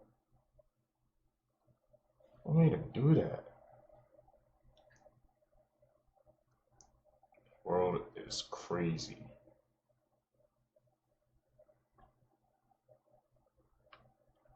Yeah, middle of the night, went pitch black. On August 18, 2010, Ben McDaniel, who was 30 years old, walked to the end of the pier, put on all of his diving equipment, and jumped in the water. He slowly descended 115 feet and came to a stop right in front of a very famous underwater sign. The sign very clearly tells anybody who sees it, do not go any farther unless you are absolutely certain this is the right thing for you to be doing. If you go farther, you're probably going to die, like the 300 other people that have died doing this particular activity. He swam right past that sign and went 300 feet to the very famous underwater locked gate. Now, the only people that have keys to this are extremely experienced divers, and even they don't typically go into this area because it's so dangerous. Ben was not one of the very experienced divers that was given a key, but he still desperately wanted to get to the other side of the gate. So he's sitting there yanking on the gate, and he's getting himself kind of pushed inside halfway through the gate, and he can't quite get it open. And another diver saw him doing this and was actually concerned that Ben was going to get trapped on the gate itself and would just drown on the gate. And so this diver comes over and uses his key, and maybe against his better judgment, opened it, thinking that that was better than him getting stuck on the gate. Ben turns to look at him, gives him a nod, thank you, and he, on his own, swims into one of, if not the single most dangerous underwater caves in the whole world. It's called Vortex Spring Cave. From the locked gate, this cave extends another 1,600 feet and goes down to a depth of 310 feet. The majority of this section of the cave is mapped, but there are sections that are not fully explored because they're so narrow, where you have to literally take off your gear, wriggle through a hole, pull your gear through and put it back on. All the while, you're barely holding onto your mouthpiece. And so really the full extent of this section of the cave is not known. While we don't know exactly what Ben did when he went through that gate and entered into this extremely dangerous cave, we do know that he didn't come out again. And after a couple of days and no one had seen him, they launched this massive search for him, and they combed as much as they could of inside of that cave, but there were sections that they were just not prepared to go search. And so he was never recovered. All they ever found were 2 of Ben's dive bottles. I apologize for the jump scare, but the video at the end. Stay away from those areas. This is Lucy, a giant fake Loch Ness monster that was actually put in Loch Ness to trick people. In 2005, a whole bunch of Scottish people, they decided to prank people in Loch Ness and make this giant 30-foot long, this is so disgusting for people with submechanophobia, aka myself, and yeah, this is disgusting. They made it in 2005 and they tricked people and they put this thing out there before sunrise. They put it in there at night, to scare people, and this is what it looks like. And at daytime, people were like, oh my god, the Loch Ness monster is real, and it's not. It was just this monstrosity. Here's another photo of it underwater. That is disgusting. And I know the Loch Ness monster isn't real, but like, would you consider it a dinosaur? Would you put it in the same category as a dinosaur? Because I'm definitely tagging this under dinosaur. I would. And yeah, this is kind of what, like Nessie looks like. This is some guy that worked on it in the water with it, and that's how big it is in comparison, which it's 9 meters long, which is around 30 feet. It's disgusting. The full documentary about the building of it and the tricking of the people is actually on YouTube. It's about an hour long. It's called Loch Ness Monster, The Ultimate Experiment. It is fascinating. This is what bro looks like. Watch this video and let me know what you're thinking. And is this freaky or not? Put off the ultimate prank, bro. Building the Loch Ness Monster. Just to trick the, I guess, believers. That's crazy work, man.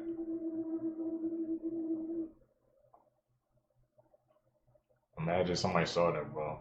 They would think that's real, bro. That's how realistic it looks. You couldn't tell the difference between if it's fake or not.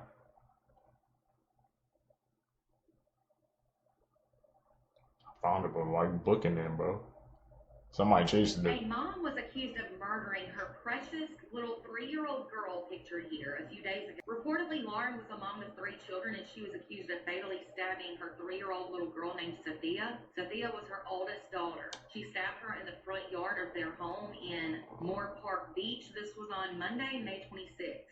So just under a week ago. Authorities received several calls from neighbors about the stabbing, but unfortunately, the little girl was deceased when emergency services found her, and that was right before 5 p.m. that afternoon. Lauren was then taken into custody and charged. A knife was also seized that police say was the murder weapon. There were also said to be 2 other children who were ages 1 and 2 at the home at the time of the murder, but luckily they were not harmed. They are now being cared for by family members. According to reports, Lauren had posted several odd and eerie messages on social media in the days leading up to killing her daughter. She reportedly shared a video of a woman with bruises on her arm, and it was captured, "Remember your pain as it fuels your purpose." She also included lyrics from the heavy metal music group called Disturbed, their song Prayer, which said, "Another nightmare about to come true will manifest tomorrow, another love that I've taken from you." In other posts on social media, she referenced training like it's war, I'm not sure what kind of training, and being a warrior of light. She then captioned a photo of her children, calling them her divine babies. And other posts were said to have been about past trauma that Lauren had gone through. So it definitely sounds like she had some mental issues going on in the days before she killed her daughter. It's not yet been reported exactly how she died just yet, but it's always just really strange when people die when they're in custody or in jail. For more updates into this case and other true crime news, make sure to hit follow and subscribe over on YouTube. In a truly awful story, a 5-year-old girl was stabbed and strangled by her own mother whilst heartbreakingly screaming, "But I've been good," in an attempt to save her life. 5-year-old Nicole Townsend, Texas, was killed by her own mother, 37-year-old Melissa, who claimed she didn't want to deal with her anymore. She even admitted to detectives herself that she ignored her daughter's pleas to save her life by crying, "But I've been good," instead telling her not to fight her. Documents show that she drove the child to a wooded area before slitting her throat. When that didn't kill her, she put a plastic bag over her head to suffocate her before strangling her to death. In a turn of events, she actually drove to hospital with Nicole's body in the car. She went inside the hospital and asked a nurse to assist her daughter whose body was hurting, only for nurses to meet a tragic sight, seeing the girl with plastic wrapped around her head and her throat cut. It still remains unclear why she had the child in the first place, as it's reported by local outlets she didn't have legal custody. She has been arrested and her bond has been set at $15 million. After reading about what happened to Danny Santulli, I don't know why more people aren't talking about it. Last year, Danny was an 18-year-old freshman at the University of Missouri when he suffered severe brain damage from alcohol poisoning during an alleged hazing incident. On October 19th, Danny, as well as all of the other pledges to the Phi Gamma Delta fraternity, were seen on security footage being blindfolded and led downstairs for a ritual known as Pledge Dad Reveal Night. Danny was then pressured to drink an entire bottle of vodka by himself. At 10:55 p.m., Danny is seen collapsing onto the floor, where frat members then carry him to a sofa. A little after midnight, Danny is seen sliding off the couch and onto the floor. 30 minutes later, a few frat members found Danny unresponsive and lips blue, but instead of calling 911, they pick him up and load him into a car, but not before dropping him. So they drove him to the University of Missouri Hospital, but he was already in cardiac arrest. Thankfully, he was resuscitated, but Danny spent the next 6 weeks in the ICU. He's back home with his family now, but he will need care for the rest of his life. He completely lost his vision, and he's in a wheelchair, unable to walk or talk. Seems to be a clear case of severe hazing to many, but so far, the Boone County Prosecutor's Office won't enforce the state's anti-hazing law. In fact, only one frat member was criminally charged in this case, and it was 2 misdemeanors for supplying alcohol to a minor. The University of Missouri has ejected the frat from campus and has sanctioned 13 frat members over the incident, but Danny's family wants criminal hazing charges to be brought. An online petition was created to hopefully ensure that this happens and that the case is investigated properly. The link is in my bio if you'd like to sign. He was just trying to fit in, and look what happened, man.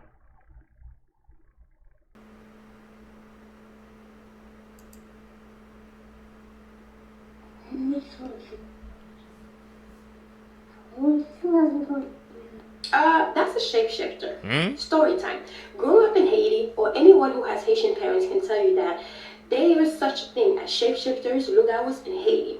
And that is the reason why they also tell you whenever you hear a cat sounding like that outside your house at a certain time at night, you should not go outside to go see what's wrong with the cat, because usually it's not a cat, and you will not live to see or tell the story of what you would witness. So I remember one time we were all in the house. It was late, very, very late. Usually we will stay up even though we cannot be outside at a certain time. If you go to Haiti, you should always listen to the locals when they tell you do not go at a certain area, to a certain area, or at a certain time go outside. Because trust me, you won't make it back in the house. And I'm not even over exaggerating. But anyway, so we were all in the house. We were young, but there was a bunch of grown-ups in the house also. Everybody's sleeping, and we were all waking up by this big boom that was on top of the house. And in Haitian houses in Haiti, they actually don't have like real like roof like we have here, but they have like metals. So any little thing you can hear it. Even if the rain, we usually were able to fall asleep with the rain sound because it's just so loud and it's so soothing and all that stuff. But when the nightmare starts, trust me, you will hear every single thing. So we're sleeping and we're all waking up at this boom. Even the children, you know how children can sleep real well, right? They sleep through everything. We all were waking up. But the grown-ups already know because they're so used to it. And also we know a well-known lugau in the town that everybody could respect because we know how powerful she is. And a lot of people have been taken out by her, but they can never prove that it was her until one day. So anyways, we're all sleeping and we're waking up by this sound, and we just hear footsteps on top of the house just walking as if like it's like, you know, grains falling in the house, but it's like real loud footsteps, just walking, and all the adults just start praying, and the children were just scared because we're so used to hearing stories about that happening, and eventually it happened to us. So we're like scared, and the adults are praying, even though like voodoo is a religion in Haiti, they still pray. A lot of people pray but still practice voodoo because that's really our religion. Just like the Catholic people, they also practice voodoo, but also they tell you that it's bad. Anyways, so they're praying. The children are trying to figure out what's going on, while the baby, my aunt had a baby that was just a few weeks old, not even a month, a few weeks old. The baby just kept crying non-stop, and they usually whenever they come in on top of your house, they're coming for the baby, not children who are a certain age. They're coming for the innocent, right? So the baby's crying, the people are praying, so there's a lot going on, and the noise on top and everything, all of a sudden, the noise stopped, but we hear a cat right by the door, literally right at the door, right? cat just sounded like a baby. It's literally almost matching the sound of the baby that's crying. The cat sounded like a baby, scratching at the door, making noises, scratching at the door, making noises, and that's when the prayers started getting louder and louder and louder and louder and louder. And eventually the children fell asleep because the cat just kept going and kept going and kept going. I fell asleep because I was young at the time. Then eventually we heard the story the next day, but then what really made us believe it is what we saw the next day, what we experienced the next day. So we fell asleep, the adults I guess continued to do whatever they were doing. The next day we wake up to the horror of everything. The baby that was crying was basically covered in ants, covered head to toe, ants eating the baby's skin, everything. I mean, I should have given you guys a warning, eating everything. But of course, you know, everything is still intact, but the skin is ant mark, bite marks from the ants. Baby, gone, pass. Don't know why, don't know how, but the baby's gone. What happened last night happened. Next morning, wake up, baby's gone. And that was the first child that my aunt lost. And then finally after that, she just kept losing children up until 7 kids. She lost 7 kids until she actually stopped having kids. Every time one passed, she has another one. Every time one passed, I'm like, as someone who has common sense, you would think, okay, I'll stop after maybe the 3rd or 4th one. Well, she just kept having children. Eventually, she decided, okay, well, I'm not gonna have any more kids if I'm gonna keep losing them. But when she had her first son, which is the oldest child, that child survived because she didn't live in the house. She didn't live in that town when she had that child, so that child survived. But eventually, she lost her life to the same thing.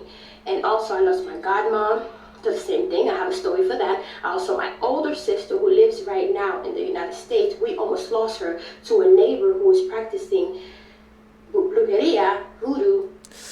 Very good person, good people, but it was a mistake that happened, and we were able to figure it all out. If you guys want to hear about that story, I will tell you. But my mom even sent money for us to buy like coffin for her, preparing for her funeral and everything. Now she's a nurse.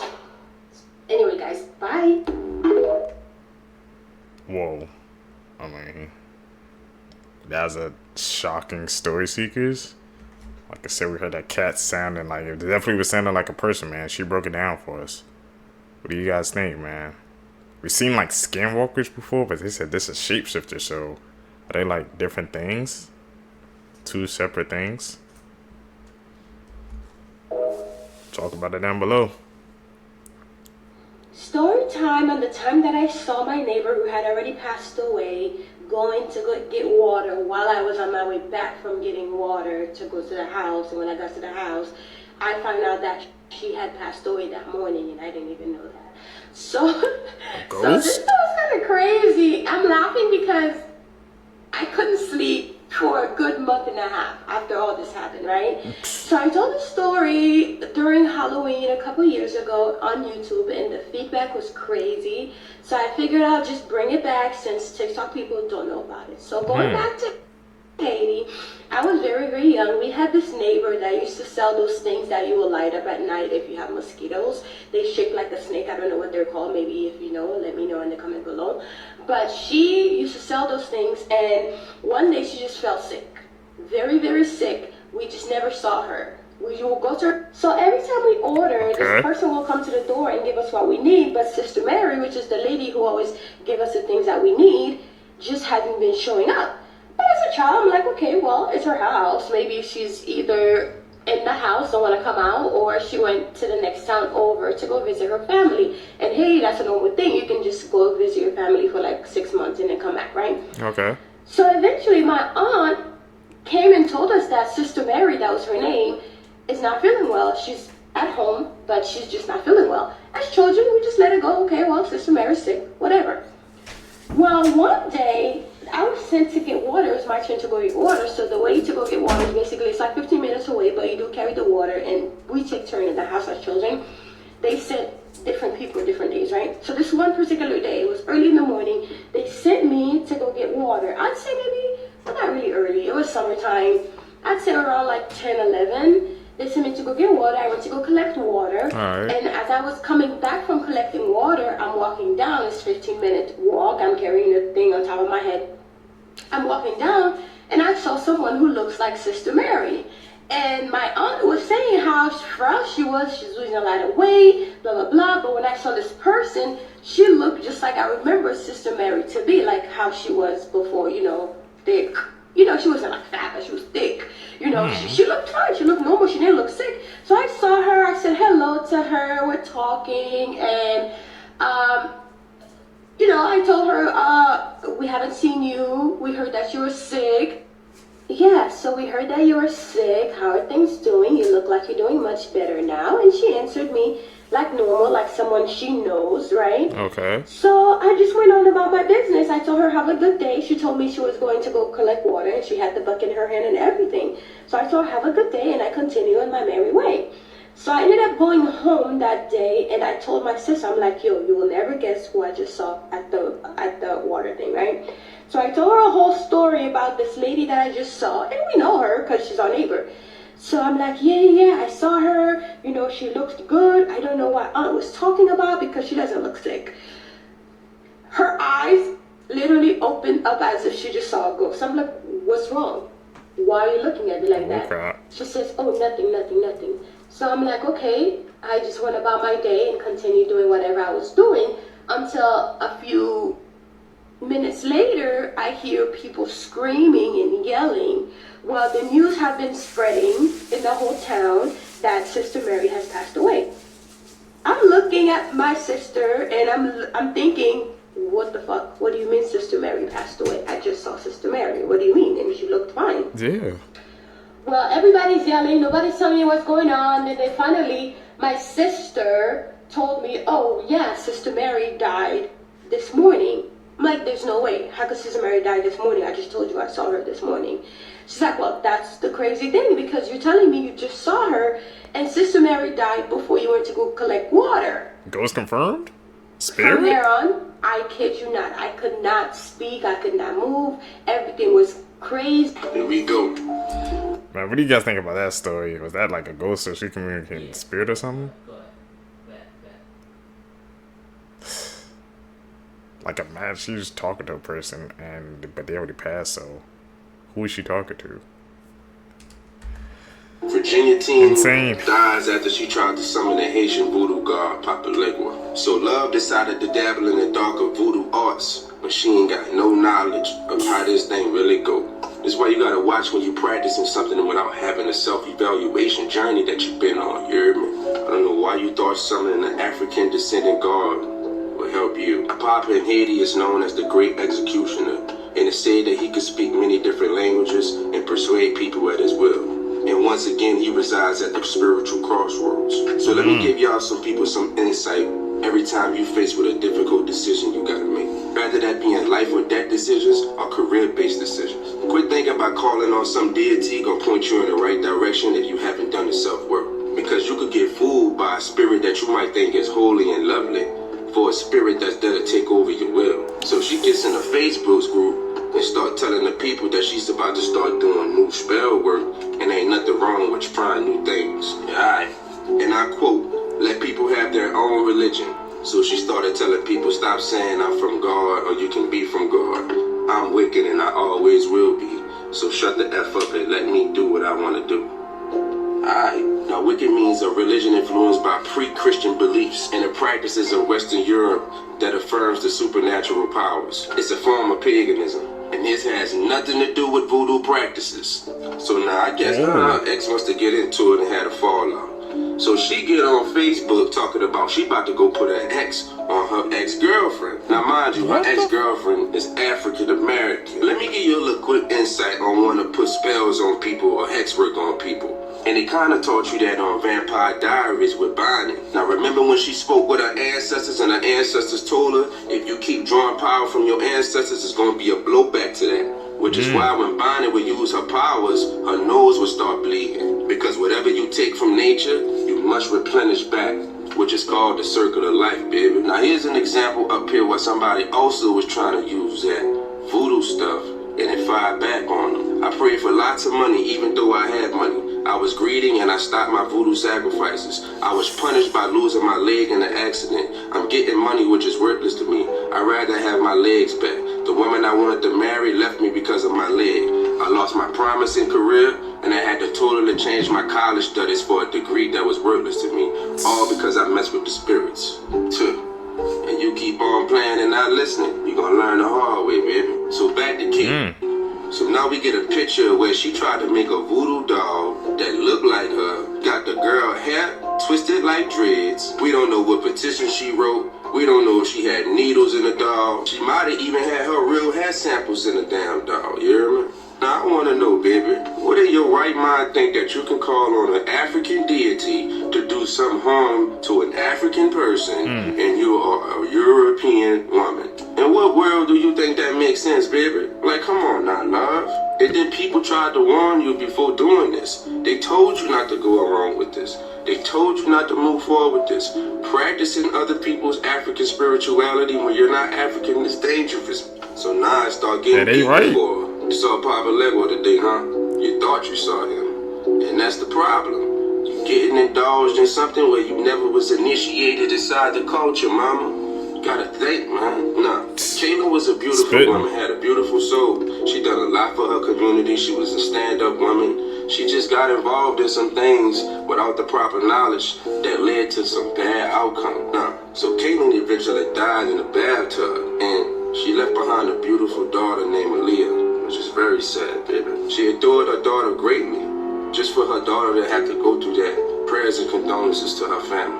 Now later on, a few spiritual leaders did a reading on the woman and noticed that she wasn't summoning Papa Legua, but Barun. And because of shows like American Horror Story, where they gave you a mixture of Barun and Papa Legua, they had you thinking that he was Papa Legua, but Papa Legua on American Horror Story, that was actually depicted as Barun.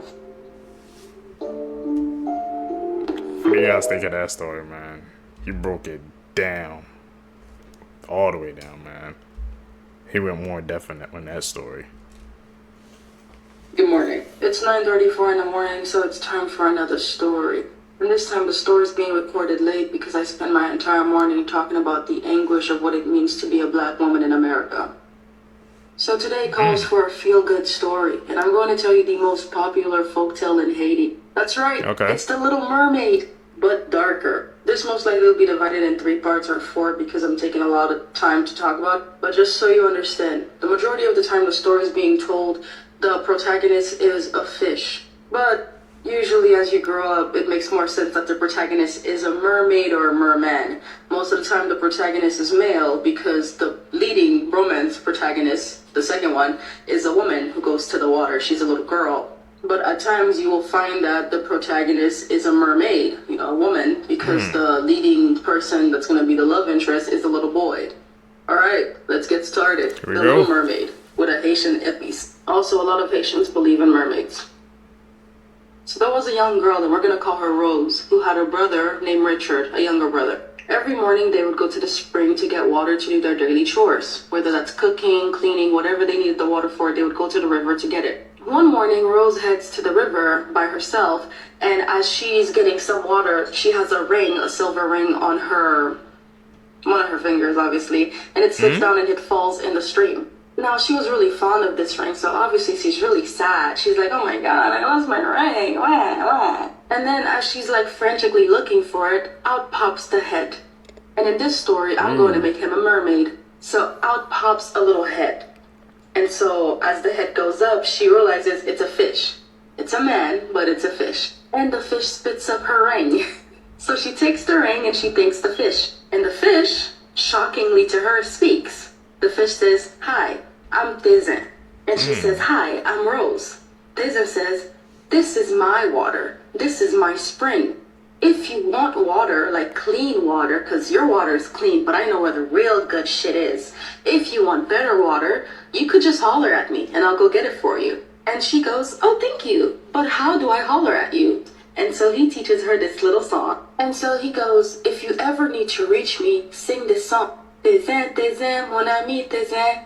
Tezin, tezin, mon ami, tezin. You get it? It literally translates to tezin, tezin, my friend, tezin. But in the book, she has it written in a more like, I don't know, she has it written how she wants. But that's how I remember the song. Part 2. So, this happened in Miami. And yeah, I still live in Miami. I was like around 6 or 7. This was like back in 2000, I think 2006, I believe. So we used to stay in this building, and in the building, it used to be full of Haitians, full of Haitians. If you're Haitian and you know what's a lugawu, then you know what I mean. So it was one night. It was me and my brother. We was in the room. We was sleeping. My mama and my dad was in their room. Okay. So we were like 2. I would say like 1, 2 o'clock in the morning. We sleeping. We little kids. We sleeping. Blah blah. Then randomly something happened, bruh. Something told us to get up. We woke up. Literally, me and him woke up. And I swear, bruh, this lugawu lady, bruh, we've been having problems with for the longest. She was in our room. Like, she was literally in our room, bruh. Like, literally in our room. Staring at us. And we was on the wall. We, like, the TV right here and the wall right there. And we were stuck on the wall. We don't know what to do. But she was mostly coming from my little brother. Because, my little lugawus, they like young kids. If they see a beautiful young child, they're going to take them. So as a big brother, I was not going to let that shit happen. So I fought her. You feel me? I'm getting right with her a little bit. She low-key beat me up. But, I'm getting right with her a little bit. Give her a quick soklo and everything. Damn punch me in my rib. To this day, like, if I'm running so fast, my right hip will start hurting like crazy. So we fighting, boom, boom, boom. My little brother, he yelling. Then I start yelling. Then my mom came, burst in the room. Then she just disappeared, like boom. So my mom was like, okay, my point. A couple days later, man, my auntie, my mom, even my dad, my uncle, they all went after that lady. They whooped that lady out. They banged on the door. They did everything it takes. To this day, bruh, that shit still scarred the fuck out of me. But it's part of being a Haitian, that's what most Haitians go through in life. Most. I can't say all, but most. You feel me? But yes, lugawus, these vampires in Haiti, that's called lugawus, they are real. They are real. If you're from Haiti, you know what I mean. Like, even American kids, Haitian American kids, y'all know what I mean about lugawus, bro. This shit real. It's real. Like, it's really real. It's not American vampires. Damn, we put a vampire 7?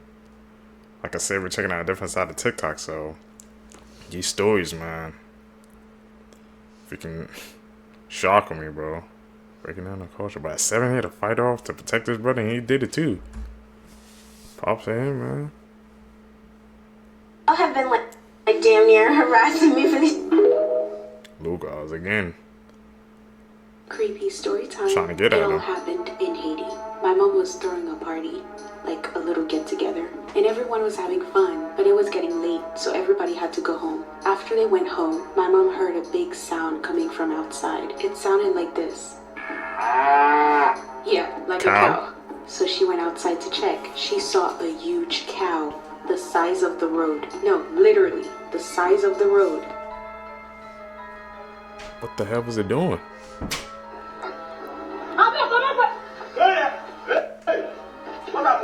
They know exactly why they're scared, but you might not, so let me tell you. Make it a long story short, nobody with that much money is just gonna be handing it around.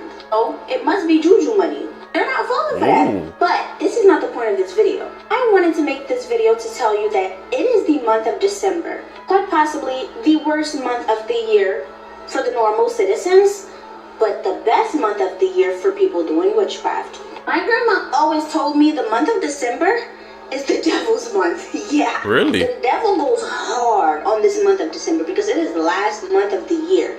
So he needs to put in as much work as possible. So my number one advice to you would be, do not, absolutely not, pick up any type of logo from the floor. Yapron, they will get you. And be kind. It goes a very long way. I know that about the month of December now. I better start paying attention. Yes, in Haiti, please mind your business. Story time. This one is brought to you by my uncle. This is a Lugawu story, so know, things might get a little weird, but bear with me. So this lady, we're gonna call her Katya, okay? She is a SW. If you don't know what a SW is, just look it up. But that night, she was out on the street, running the streets, you know, trying to sell some puss. She was standing out there all day. She ain't had no customers. So it's getting late and she's like, you know what, maybe I should leave. But right at the moment that she's thinking that she's gonna leave, this guy in this rich, expensive car pulls up. And for that time, for somebody to have a car like that, that meant that that person had money, okay? It meant that that person meant business. So the car rolls up in front of the SW and he's like, yo, how much for? And she gives him the prices. Depending on what you want, I can provide it for you. He wanted to take her home. He didn't want service on the spot, so he wanted to take her to his house. So she agreed. She gets in his car and they start to drive away. Now the guy, there's really nothing suspicious or off-putting about him, considering like she's a SW. She's used to weirdos. She's used to creeps. So this is like, there's nothing standing out about this guy. He's on the steering wheel and she's next to him on the passenger seat. So they're driving, and y'all. And at some point, it looks like this driver is like basically falling asleep. Like he's just disassociating from the wheel and he looks like he's tired. She doesn't think anything of it and they keep going. They get a little bit further down the road. She saw something from her peripheral morph. So she does one of those and notices that the man who was driving the car turned into a dog. What the fuck? With his two front paws on the wheel, this SW is witnessing a dog driving a car when a few seconds before it was a man. So the SW proceeds to take out her cigarette. She had a cigarette like in the back of her ear. She proceeded to take out the cigarette. She lights up the cigarette and starts to smoke. As she lights her cigarette, she starts to chant. She says, moi-même c'est petit Jacques Maget mieux. Pita au moins Jacques Maget. Jacques Maget is a loi. He don't play about his children, so I think that was just her reinforcing her protection. After she says that like 3 times, Jacques Maget c'est petit tout, the freaking dog next to him looks like something startled the dog, and the motherfucker started morphing back into a human. And now it's back to a man driving the car. Now, of course, the story does not end here. A man looks over to her and says, I feel weird. Did you see anything weird? Do you feel anything weird? The SW looking straight ahead at the road says, nope.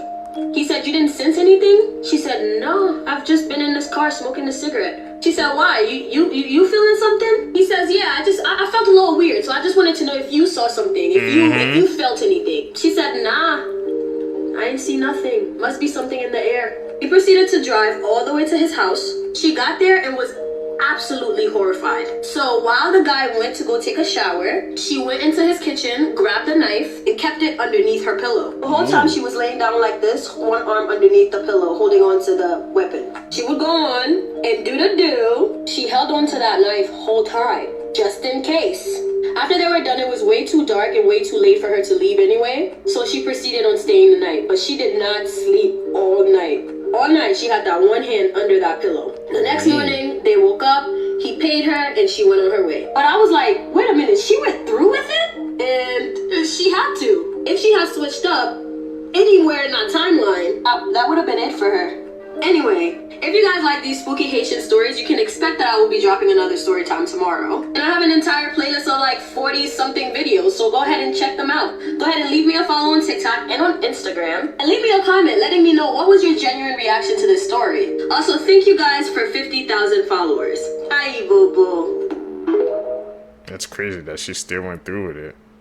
Not only are you not safe on the outside, be careful with how you reject men. Not everybody can handle rejection, man.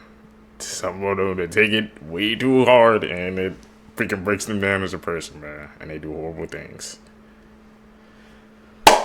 You guys, seekers, if you guys made it with me to the end of the video, you're true seekers seeking the truth. I greatly appreciate the support, man. Like I said, guys, make sure you guys hit that post notification bell so you always get notified when I drop a video. And hit that like button, man.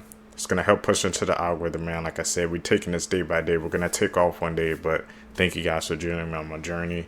Guys, are going to catch you in the next one, man. I'm out. Peace, YouTube.